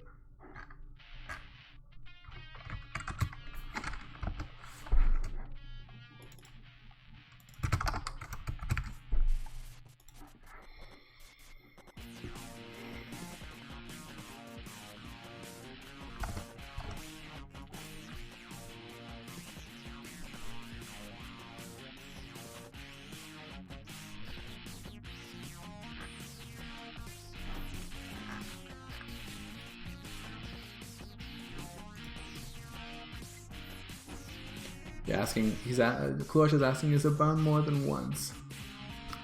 No. In this little tutorial, it's created once and bound once, and then after that, I believe it's for this little bit of code that goes and creates the object that you see on screen, which is, I modified it. It used to be an actual object that it loaded from the file, but it's just 2 lines. So it seems to go all together here. We have the gen vertex array, we bind it, and then we have the gen buffer down here, and another one for the indices.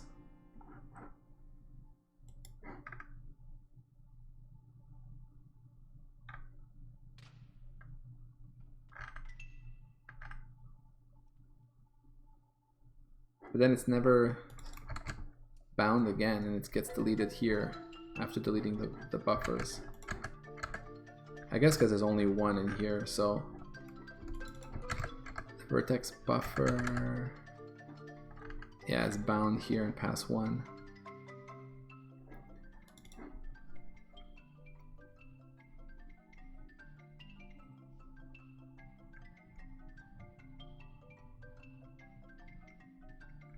Okay, I think I understand.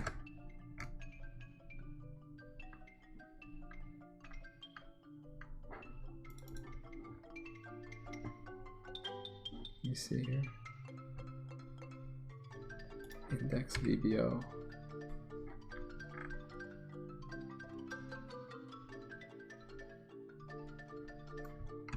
No. I need to demystify this a bit.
Kluash says, is it using a specific OpenGL version? Maybe the vertex array object became an actual requirement at some point. Also, maybe leaving out gen vertex arrays at all might work. No, if I leave all this out, I still get the red screen. Here in this documentation, it says that it is required. Or at least to create a vertex array object, you need to call this first. So there's a gen vertex arrays here, then it's bound here. So here they create more than one.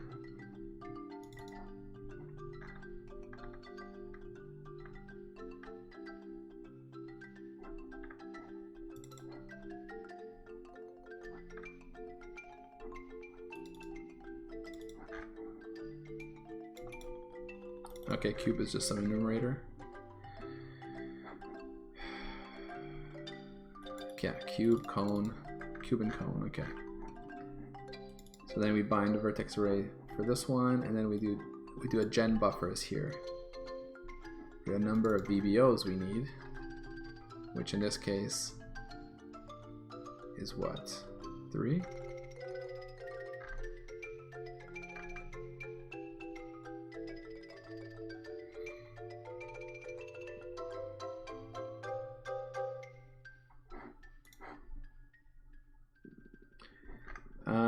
In terms of the attribute array,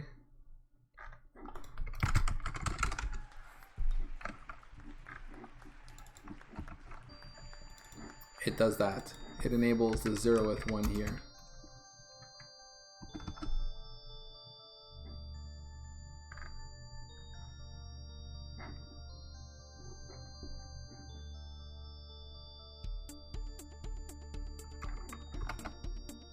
Let me just get this into my brain, because I don't like the half understanding that I have right now.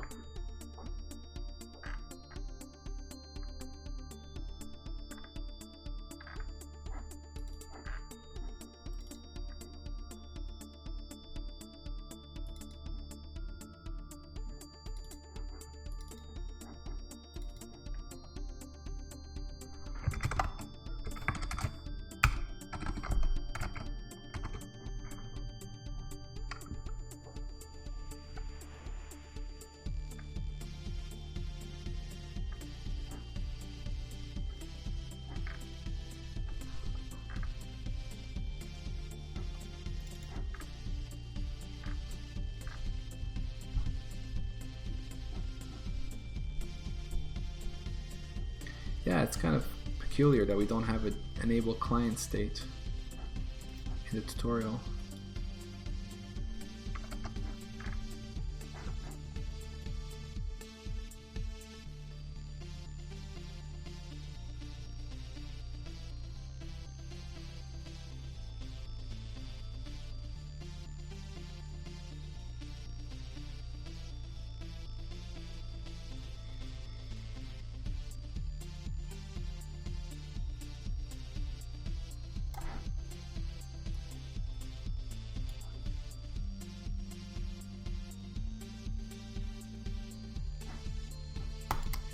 But you know, I totally see what you mean. Like, it feels like I'm creating a bigger object than I really need. Like, the whole idea behind it is so that you can just do this, right? Bind vertex array and then just start drawing. But in my case, I need to create this pretty much every frame. Yeah, I know they're using fixed pipeline code here as well, it's true. So kind of mix and match. I think because, you know, this draw element stuff was supported even before the immediate mode stuff got deprecated.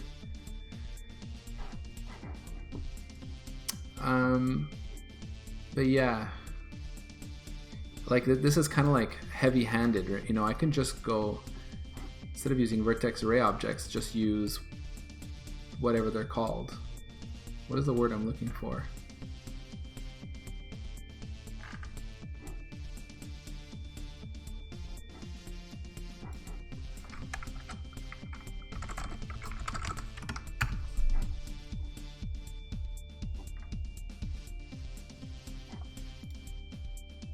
Just vertex buffer object on its own.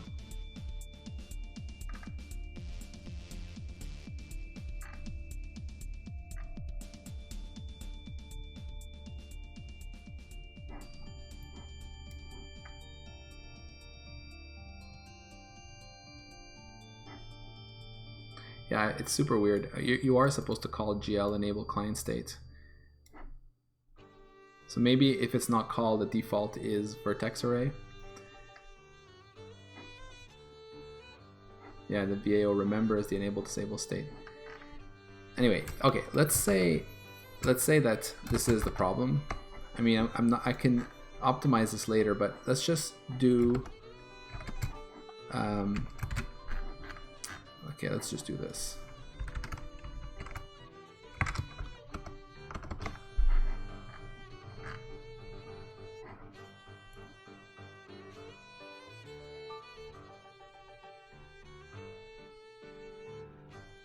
Enable client state appears to be deprecated.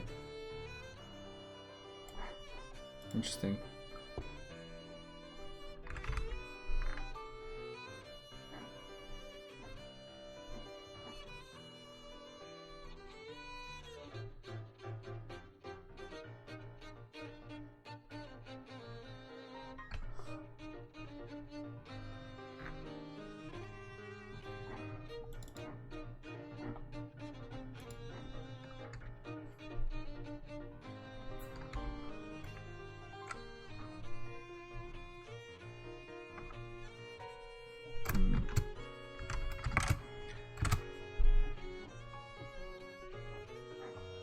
Okay, I'm just gonna hack this in for now, just to see.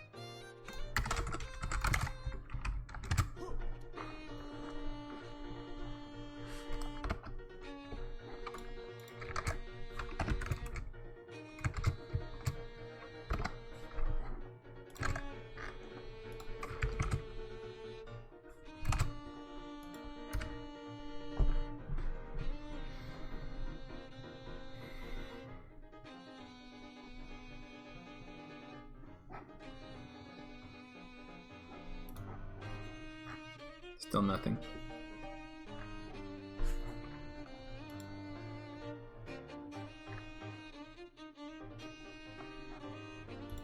So now I'd be doing this, and then doing a generate of the VBO, which would be ostensibly the right way to do this.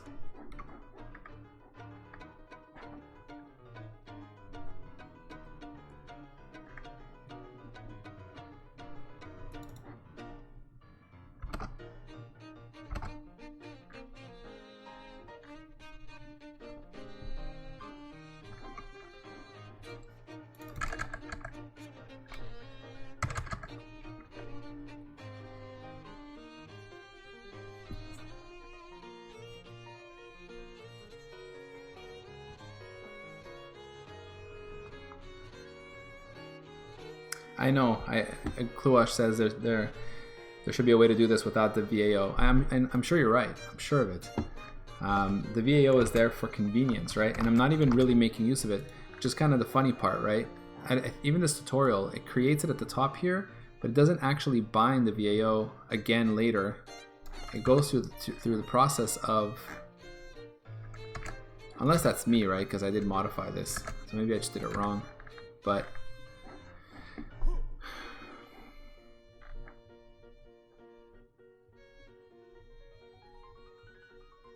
I select the program to use, send some uniforms to it, and then so this is saying for the current VAO which vertex attribute index we want to use. Then we bind the vertex buffer, set its pointer, which will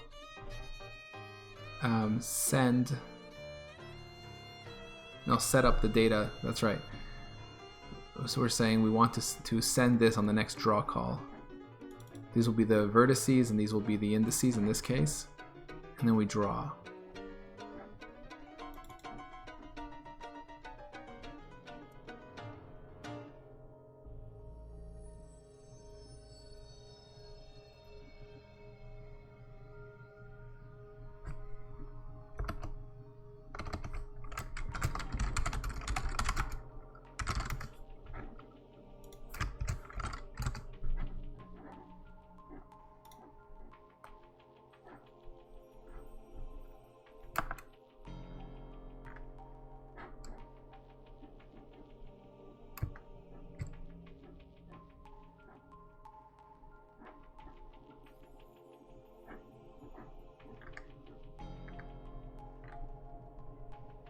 Short version, you need a VAO.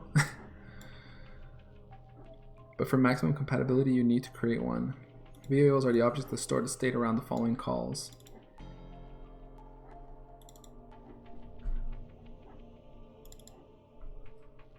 Annoyingly, they don't store the state for the GL array buffer. There might be a problem. But definitely, like from this one, it looks like you should be using VAOs.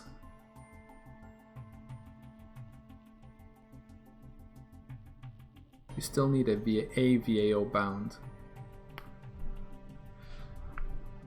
A non-zero vertex array object must be bound, though no arrays have to be enabled, so it can be a freshly created vertex array object. This caused me to lose a lot of time at one point. It worked without a VAO on some of Windows, macOS, and Linux, but not on the remainder. Okay. Probably the way to make it work without that is using, what was it called? Like vertex lists or something?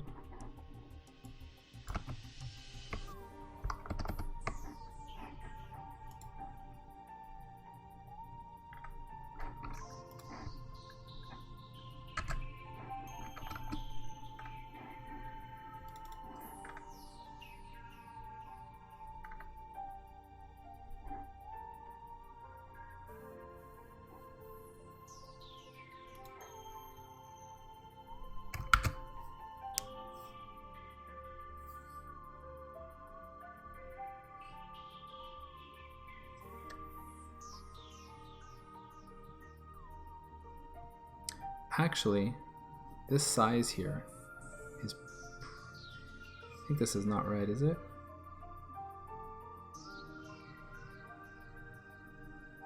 Oh no, it is fine. Yeah, this is the number of elements, and then the size is here. This is the byte size. Anyway, 2 floats. Sorry, 2 floats per element, correct?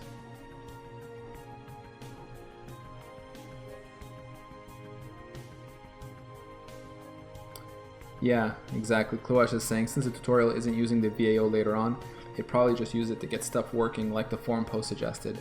Yeah, it seems so. And I mean, I guess I could do the same. Rather than do this VAO thing here, maybe just lift it into my initialize, forget about deleting it for now, just to see if that works.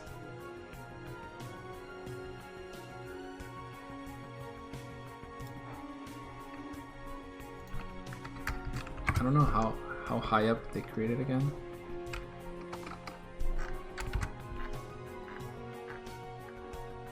Yeah, pretty early on actually, even before loading shaders. So let's say I do that just to see.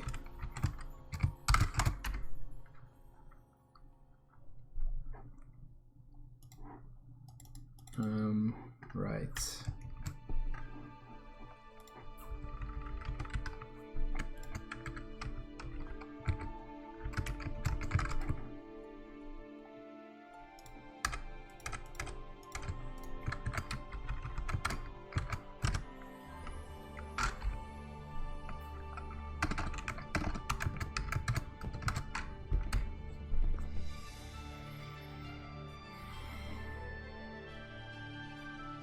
Oh shit, look at that. Wow. We have render. Small and in the corner, but it is rendering. Right, Kluash is recommending render doc. I should totally set that up.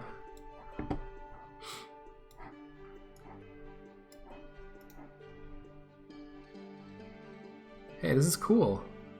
You know, it's not clearing because I'm not doing the fade to black, and it's also strangely in the corner here, but it is working.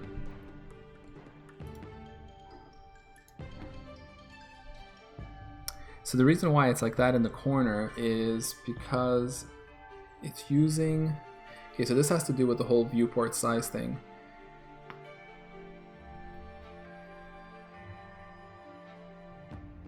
I guess it's not the screen size. What I mean is, I guess my frame buffers need to be the size of the viewport.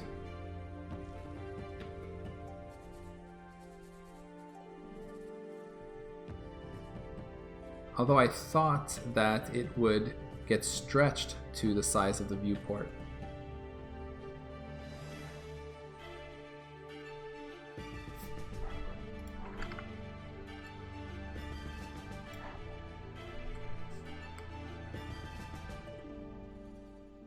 Like,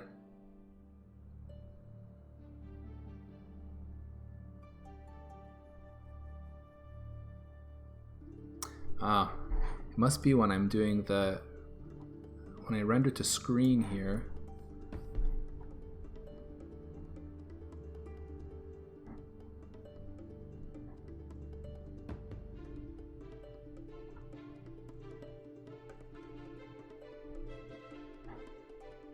Right.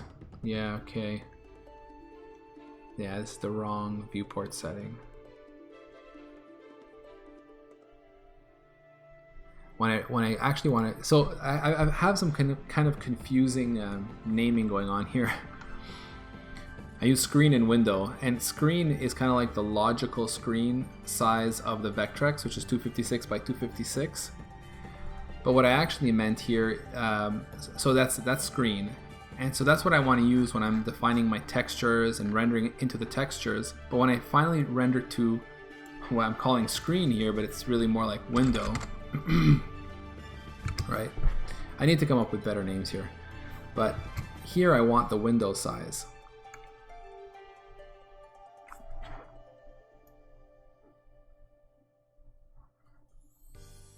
Which of course I don't have, but I have it when we call set. So yeah, we have it when we call set viewport. See here in my set viewport, I have window width, window size, and screen size.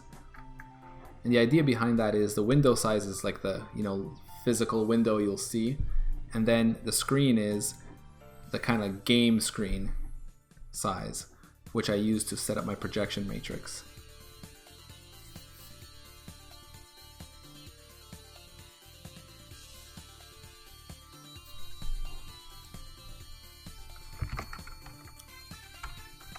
Okay, I think I just need to rethink this just a little bit.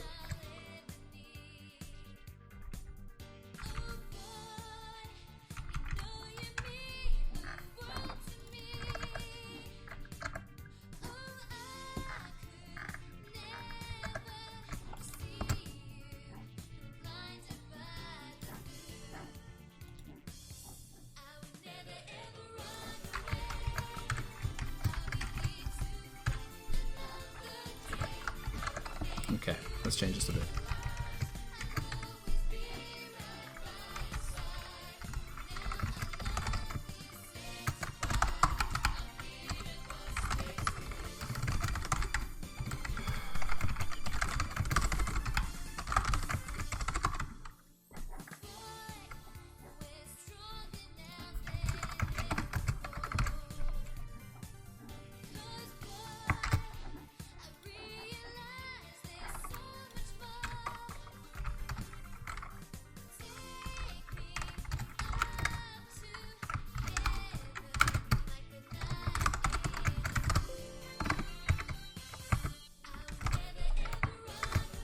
Okay, so now in render scene,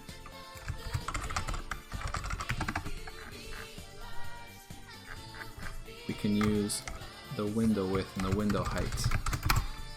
Now it should fill up the screen. If it actually compiles. Oh yeah, don't do this.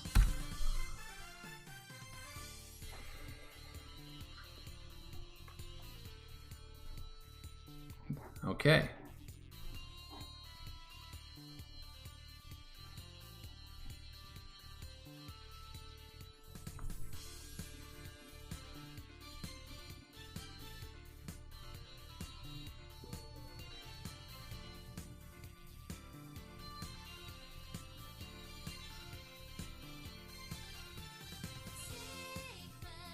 Cool. Okay, so let's get that second pass in, and we should see it fade to black.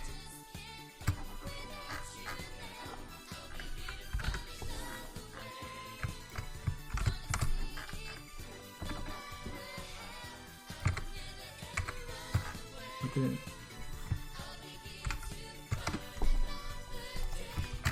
Okay. So let's try this. So here we do want to use not screen. Yeah, we do want to use screen here. Yeah.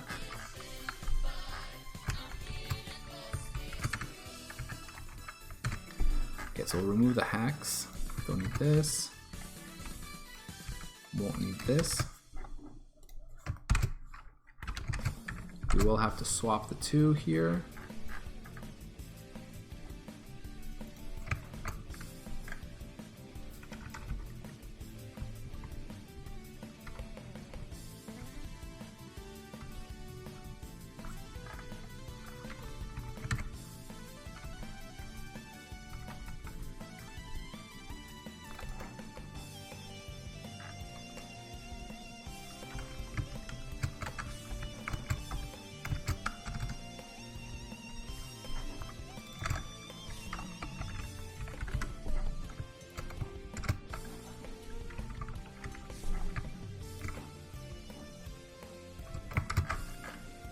Okay, let's copy paste a little bit, and we'll.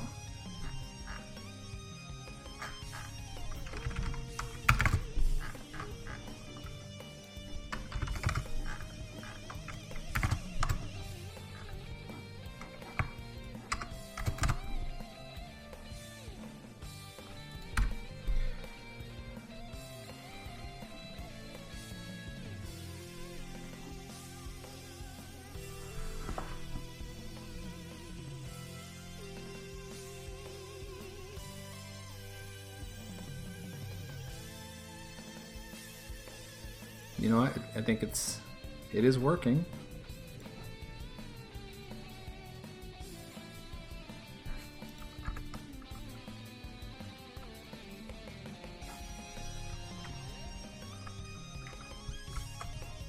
Wow. It's kind of neat.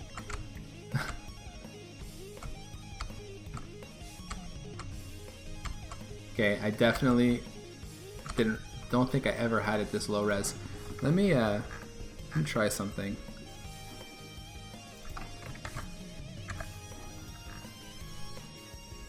I'm thinking my textures don't really need to be such low resolution. Well, you know what? I'll deal with that after. Let me just play a bit more.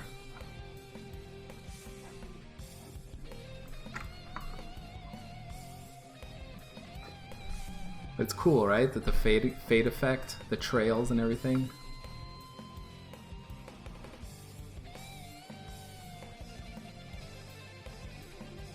And you know, I can play with the factor. I have here a value that I can tweak. We can try slowing it down and all that. Where did I put it? It's here. This guy here, the darken speed scale. Like if, let's say we drop it dramatically to 1.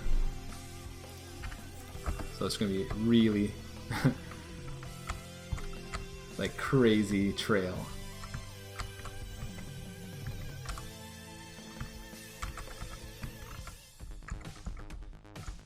Okay, so see, we don't see the dots because I'm not rendering them. Hey, Blue Dragon. You're like right on time for when this thing is starting to actually work now.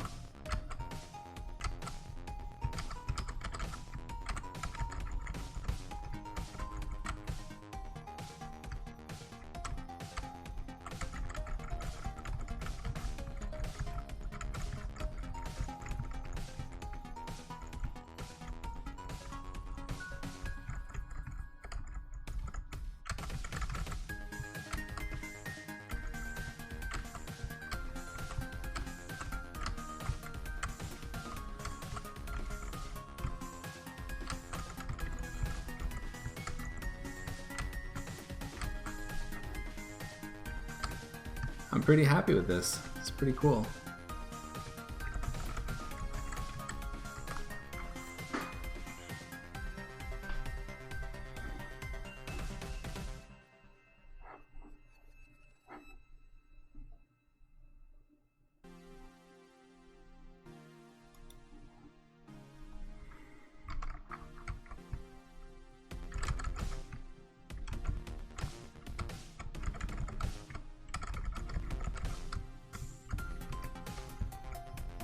Yeah, so Blue Dragon is saying it felt sharper. Absolutely. It's like super low resolution. I'm trying to think about what exactly is the reason. So I know for one thing, when I created these textures, I've set the filtering to be nearest neighbor. But I read somewhere that you kind of have to do that for rendering to a texture. Or it has nothing to do with that, and it's just the fact that it's such a low resolution texture. It's 256 by 256. So I'm trying to think what made it. I think there was some smoothing, line smoothing that was going on before. That might account for it.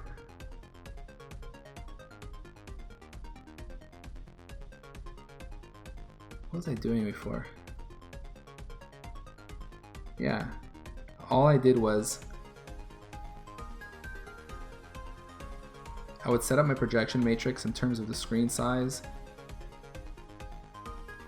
and then I would just draw lines, and then it would get scaled.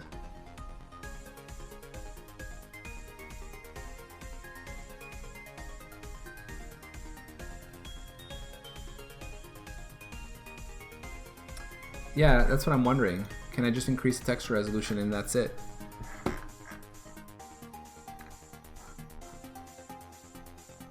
The only thing I'm thinking about is the fact that the space of my lines is in this 256 by 256. Right? So if I'm rendering to a texture that is larger, won't it mean that everything will be smaller in the texture?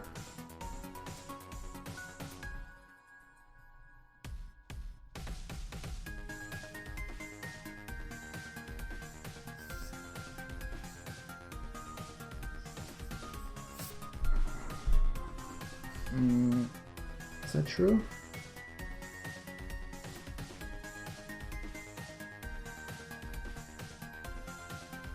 I guess it depends on how I set up my viewport, right? As long as the viewport matches, that's it. Okay, so yeah, I could do that, right?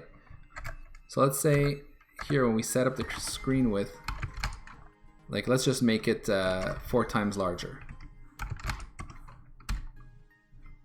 And see what happens. Yeah, if we specify the correct viewport, exactly.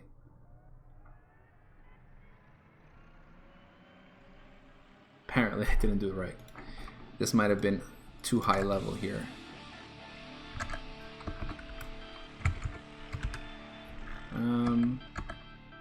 Would it have been?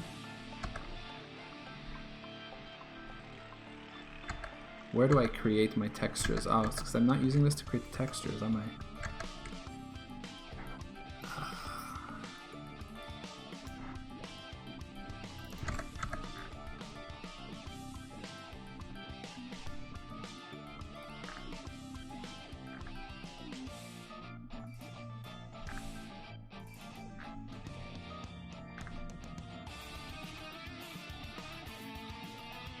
Yeah, okay. It's here. And initialize.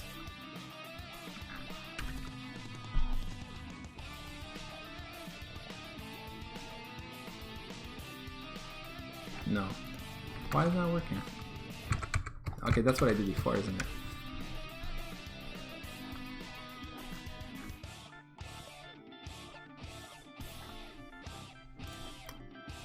See, screen width, sorry.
Oh, this is really janky. I'm just trying something.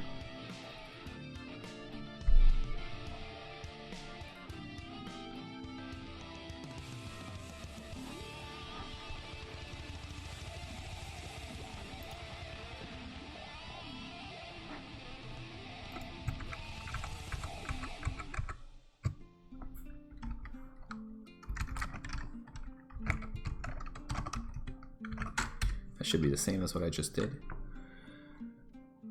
Yeah, it's super fucking confusing. I mean, I know what it is, but I'm gonna change it because it is confusing. But basically, screen width is 256 by 256. That's what we're getting in terms of screen width. I'm using that to produce my projection matrix. And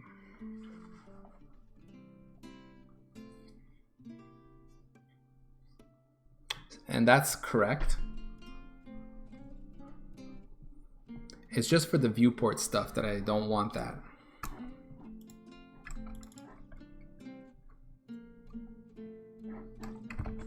Let me see something.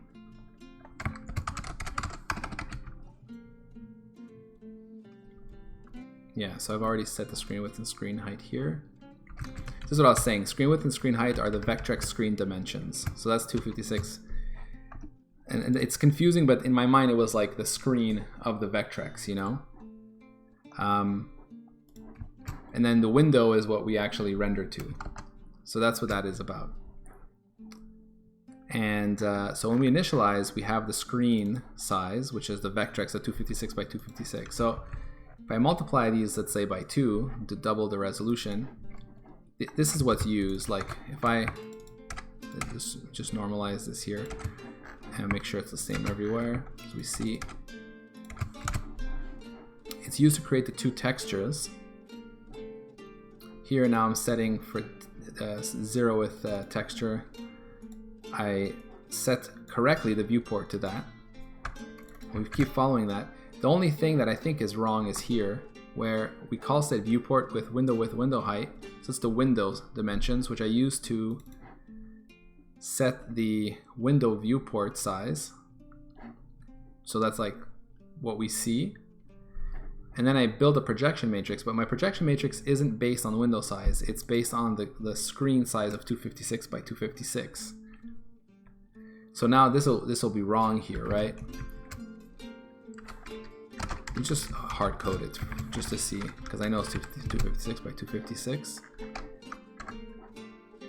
And everywhere else we say render to texture, we say set the viewport now to whatever this higher resolution, like the matching resolution of the texture, and we draw into it.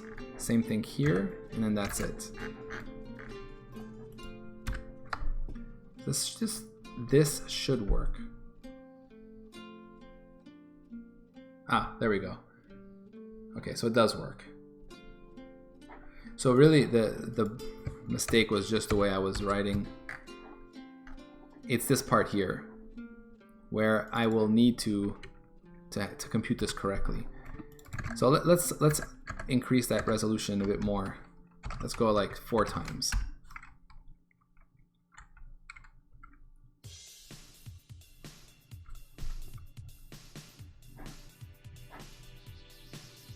Interestingly, it's too high.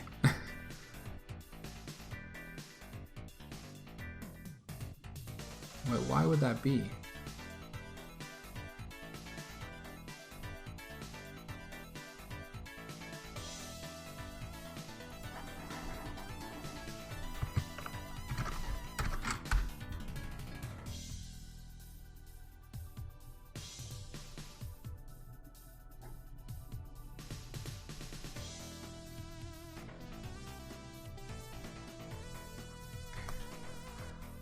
Theoretically, we could set the viewport texture size to window size and only use the screen size for the projection matrix.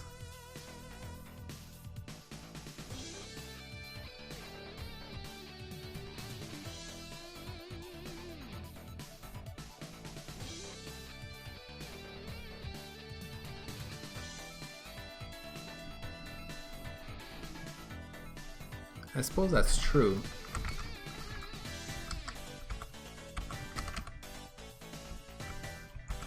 Trying to think what that would look like.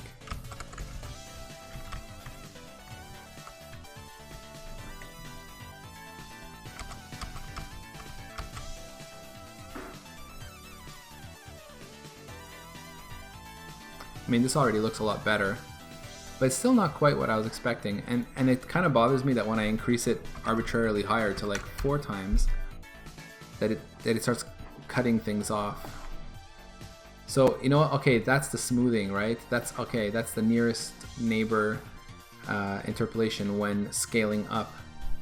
And I believe that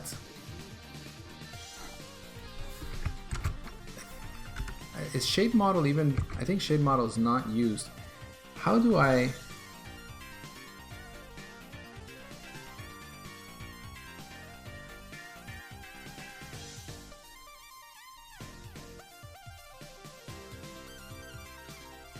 control the way it gets interpolated when we increase the texture? I guess that's, you know what, I know what that is, right? That's the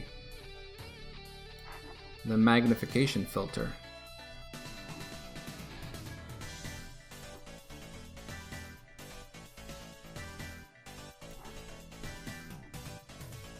I think, but what I read online was that it needed to be nearest for this to actually work. Let's see.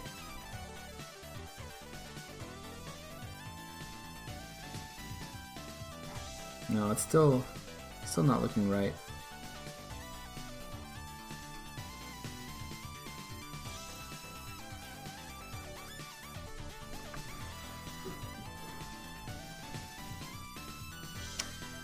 At the texture creation, texture hint. Yeah. Well, okay, it's not this then? Or is this what you meant by the texture hint? The mag filter, the min filter?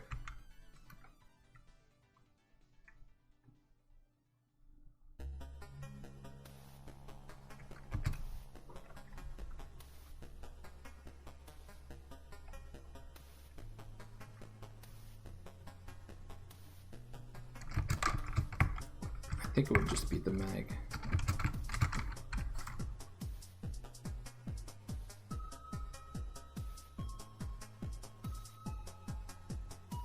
Oh, look at that. It was the min filter.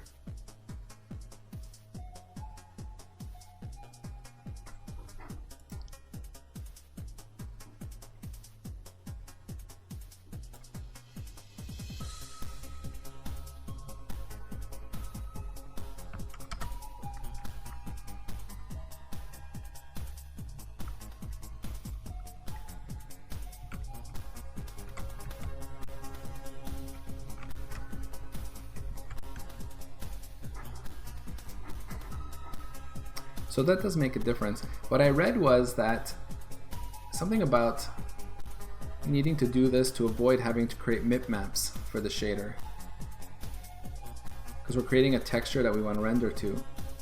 But I don't know if that's this is an area that I don't know enough about, like the requirement to create mip maps for textures you're rendering to, and what that has to do with the mag or min filter. It seems to be like that there shouldn't be a relationship there.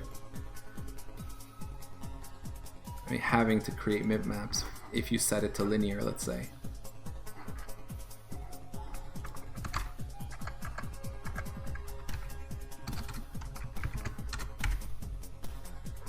Let's go higher. Let's just see what it gives.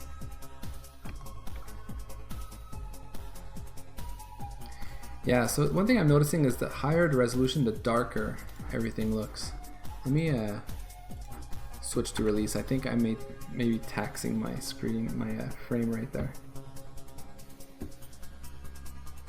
Hey, Sokello. Sokello says, man oh man, I wanted a Vectrex when I was a kid. Yeah, I was actually fortunate enough to have one.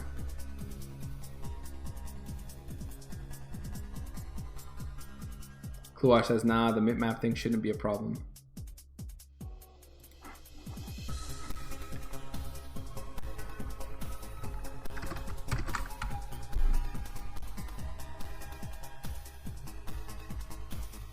I'm thinking about what you said, Kluash, you know, like the idea of just using the window size for all my textures, for all my buffers, and then just relying on the projection matrix to make it look right. That might be the way to go. Because actually,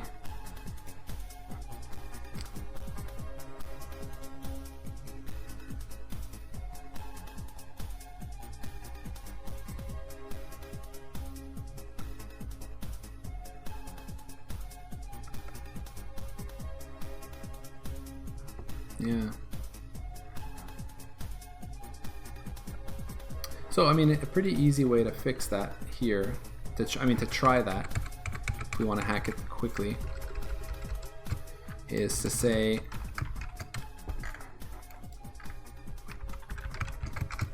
so we leave this here, no, when we initialize here,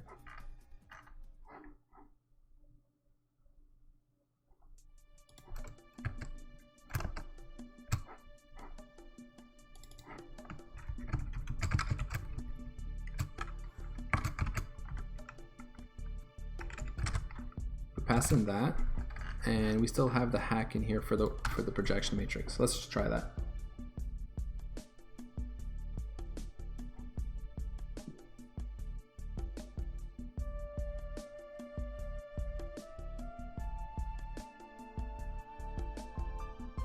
See, this already looks better.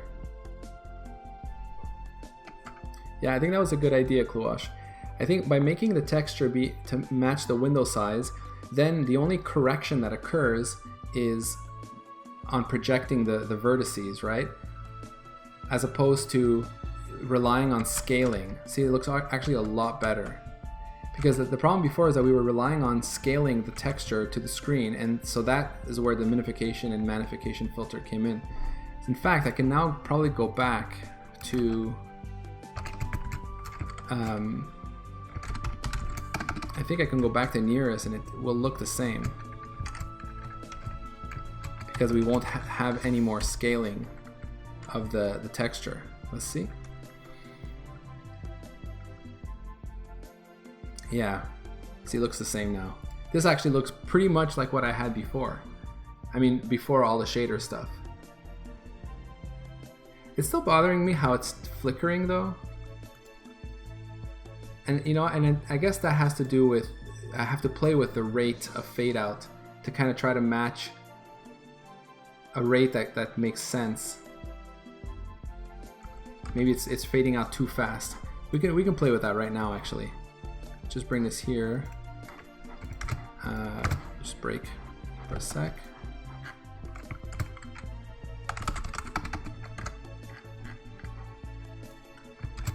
So if we go continue, no? Not hitting my breakpoint.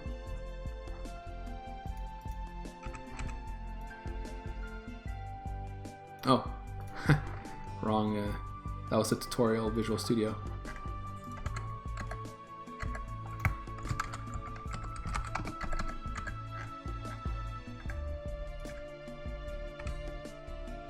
Okay, so here. Let's say we slow it down to 3. Yeah, see, so this is better already. In fact, it's pretty nice. Cooler says, oh, that looks better than I expected, actually. Yeah. Oh, this is looking pretty sweet.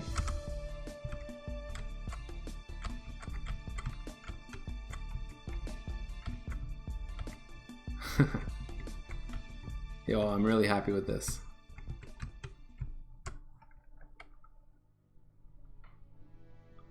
I mean, maybe it's too much there, but still, it's pretty awesome.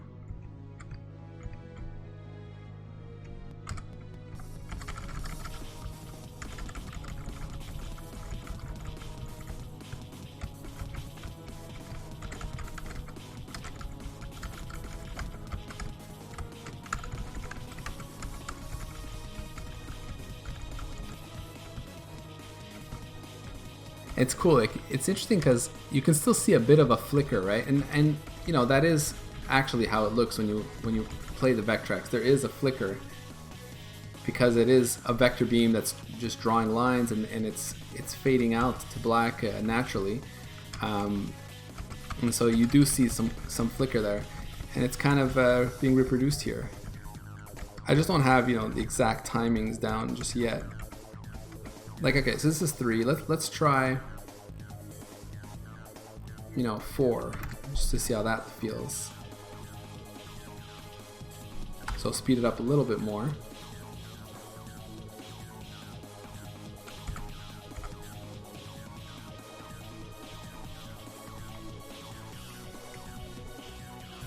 Okay, so now we see a bit more flicker.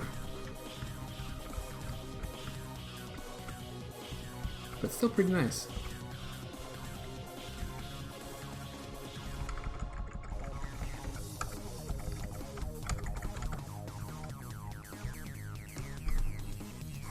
Let's just thinking, let's get the dots in there. Should be pretty easy to do.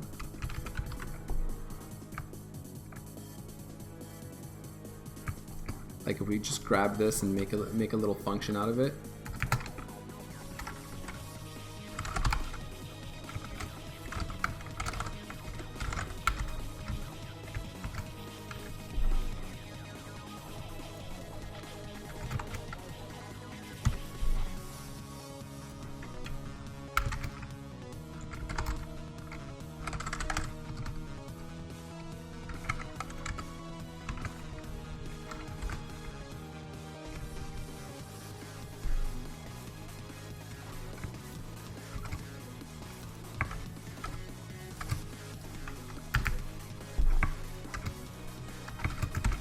Okay, draw vertices on G line VA and on G, what do they call it? Point VA?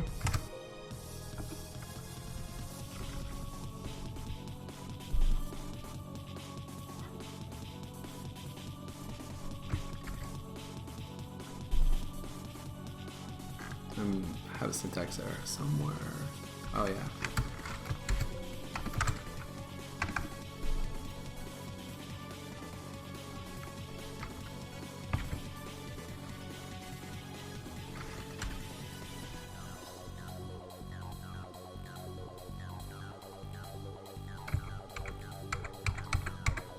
Wait a minute.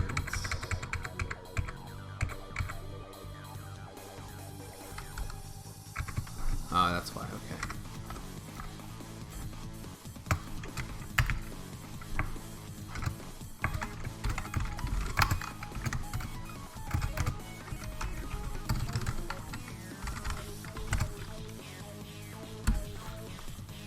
Okay, so now we should see the points as well, not just the lines. Oh wow, weird. Something I'm not...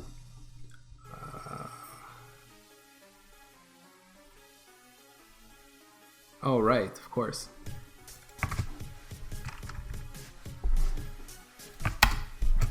GLenum mode.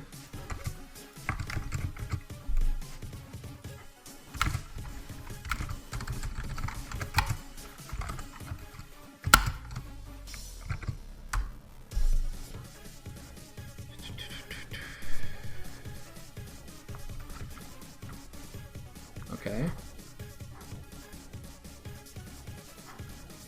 Let me just change this back to, let's say, let's go for 3.5. Let's try that.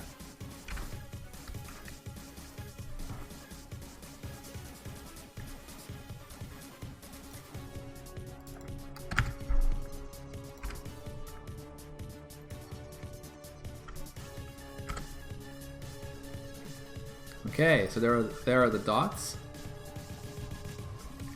Okay, you know what? I'm gonna plug in my controller.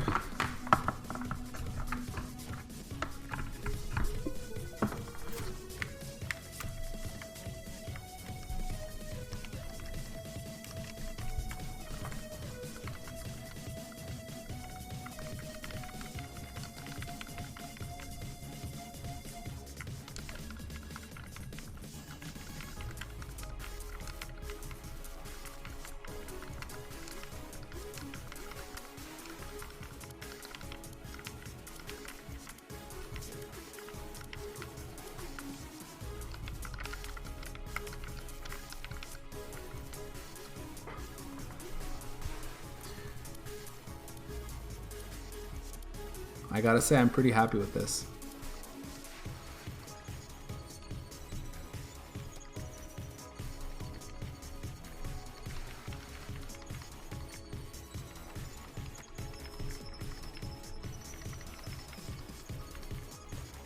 Were the dots this small before? Yes, yes, they were. Well, I mean, they were before I did the shader stuff. Well, I was using, you know, GL points as well, so it was rendering pretty much the same way. The big difference here is the fact that we've got the trail and it's not flickering.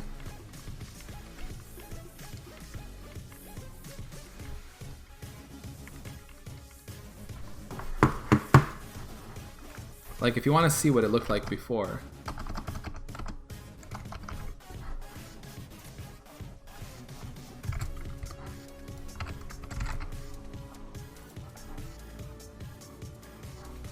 Okay, so I just checked in a work in progress commit. So let's say we go to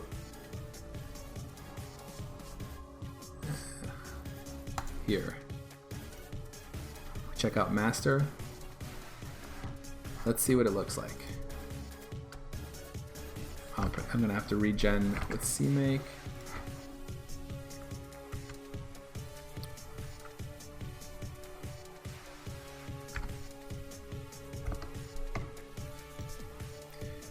not sure this is gonna build, but let's just see.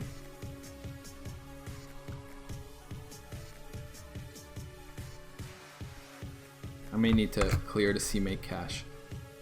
We'll see.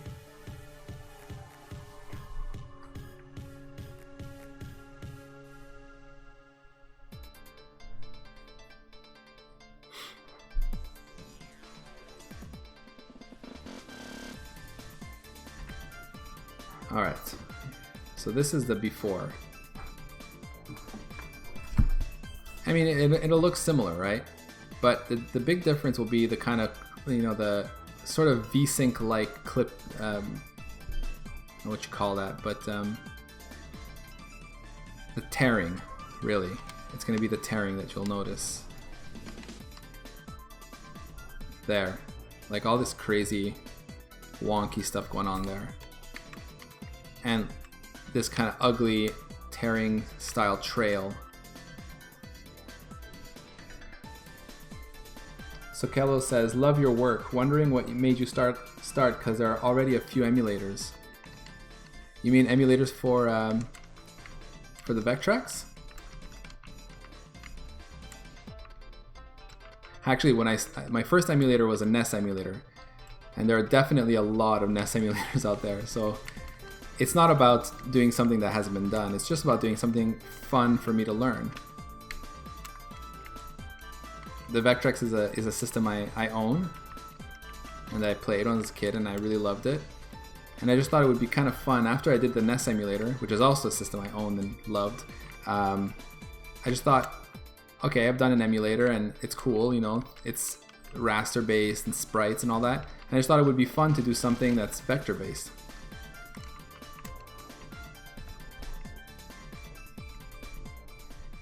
So yeah, as you can see it here, like, you can see how there's this double render that just happened there, right? And that's what I mean when it's like, it's sort of like when you don't have VSync in a, but it's not quite like that. But you know, when you have a raster display and you disable VSync and there's lots of motion, there's this kind of tearing that occurs. Here we kind of have a tearing as well, because the hack that I put together here was to just, you know, collect vertices and arbitrarily at one point to say, okay, you know, enough time has elapsed, and the enough time is since the last time about basically it's in the case of the Vectrex, it's 30,000 cycles. So at a frequency of 50 hertz, I would just kind of say, at this point, we're just going to draw all the vertices that we have, like all the vectors that we have collected, draw them, clear the array, and let's do the next frame. But it's completely arbitrary when this happens. It's not related to what's going on in the Vectrex, and also there's no fade to black, right? It just draws them and then it just stops drawing them and draws the next batch at 50 hertz, disconnected from what's actually happening in the game. And so this is the kind of effect that you see. It's not the same, right? I mean, and it was fine for development purposes. It got me this far. But now if we come back to this guy here,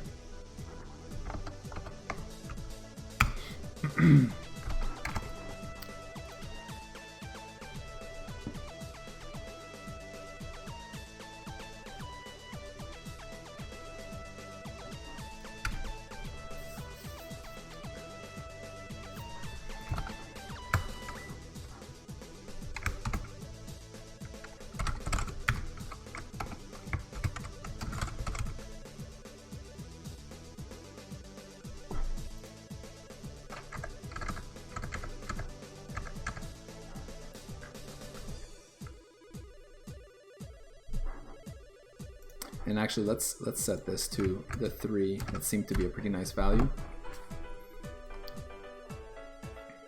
And now, so now we don't get the kind of weird tearing anymore. That just doesn't happen. And I can show that by breaking or pausing when the ship starts to go down.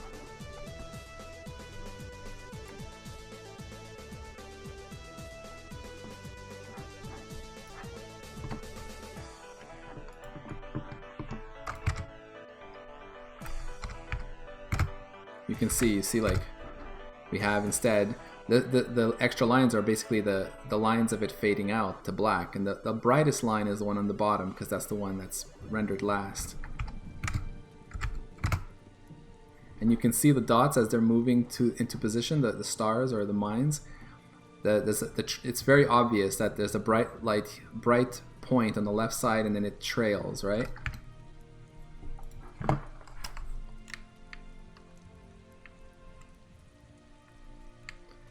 And Kluar says, also you get to do some shader stuff, which is nice as well. Yes, you mean writing the Vectrex emulator gives me the chance to play with shaders. That's exactly right. And that was another reason I was thinking is, if I write this emulator, I could do some cool stuff with shaders. And I mean, I could do it as well for the NES emulator, but it's like less, well, I was gonna say less interesting. There are some cool filters you can write in shaders, and I believe a lot of those kind of multi-sampling shaders are done that way in sprite-based emulators.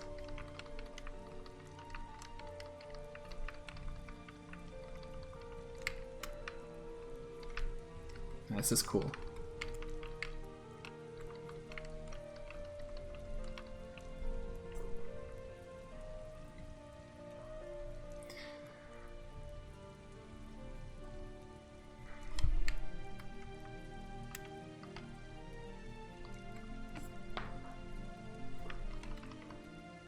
Oh, and a crash. That's a known crash. Happens when I shoot that second guy. There's a bug somewhere. I think it's in my implementation of the VIA chip, I believe, where in the second round sometimes the wrong player, like the wrong mine appears, and when I shoot it, it crashes. I end up the crash that I get is it's an illegal memory read. It's suddenly the ROM is trying to read out of memory that is not really allowed to be read from, and it's because basically it ends up reading off the end of an array, but I don't know why.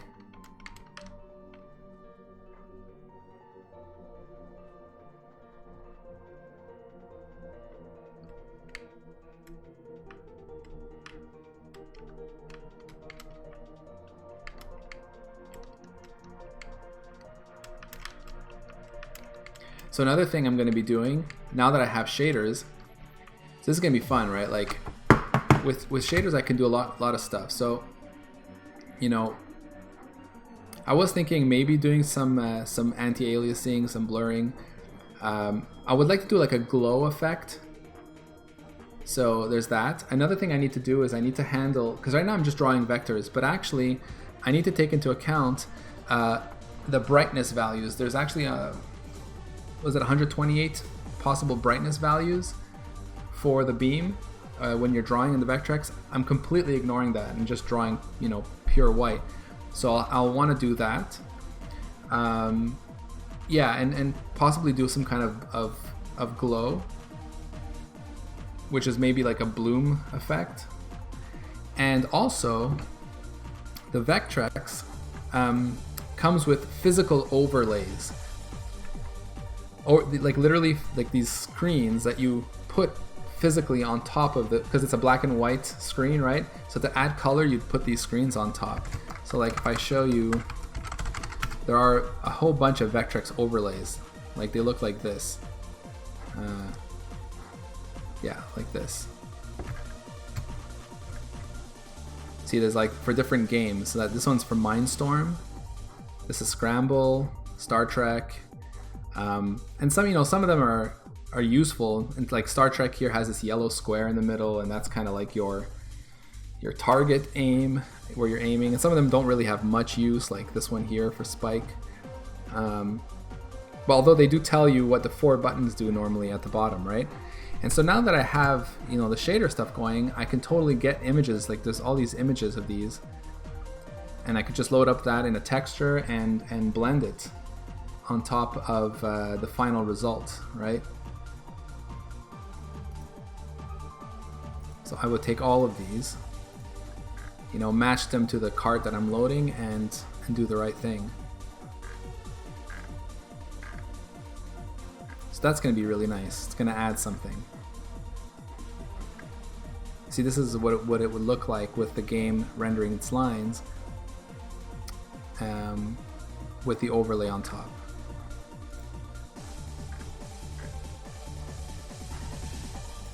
Like here's a screenshot of Mindstorm, the game we've been playing, with the overlay on it. So it gives a kind of like nicer effect. It adds color basically. Oh, this is a cool overlay, armor attack. I really love this one.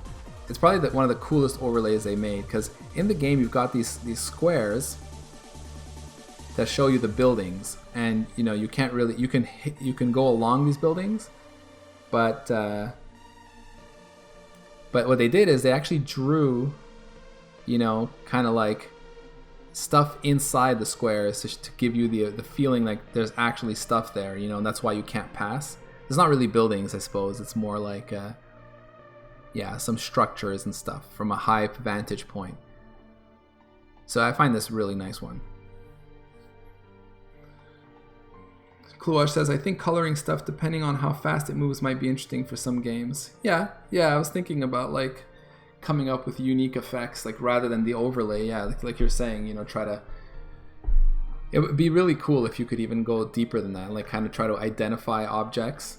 There is a kind of a concept of an object, because the Vectrex offers these BIOS routines, and so, you know, typically what you do is you have like effectively a display list, and you call one of these BIOS routines and give it the display list, and it goes and draws all the vectors, and typically that's for one object at a time. So if there was a way to, let's say, track, you know, I guess there is a way, if you intercept those calls and you look at the address of the object, let's say the address of the display list, you can assign unique colors, and then you kind of get a color per object. Now the thing is that will work for games maybe like Mindstorm, where it's really simple, where it's one object that gets rendered and all that. But any game that kind of does something slightly out of, you know, slightly different, maybe that tries to reuse portions of a display list, or that kind of dynamically changes objects that it draws, then obviously that won't work. But I think it could be interesting to do that. Or if there are some games that actually completely bypass the BIOS routines and do their own thing. So for those, it wouldn't work. But it could be fun.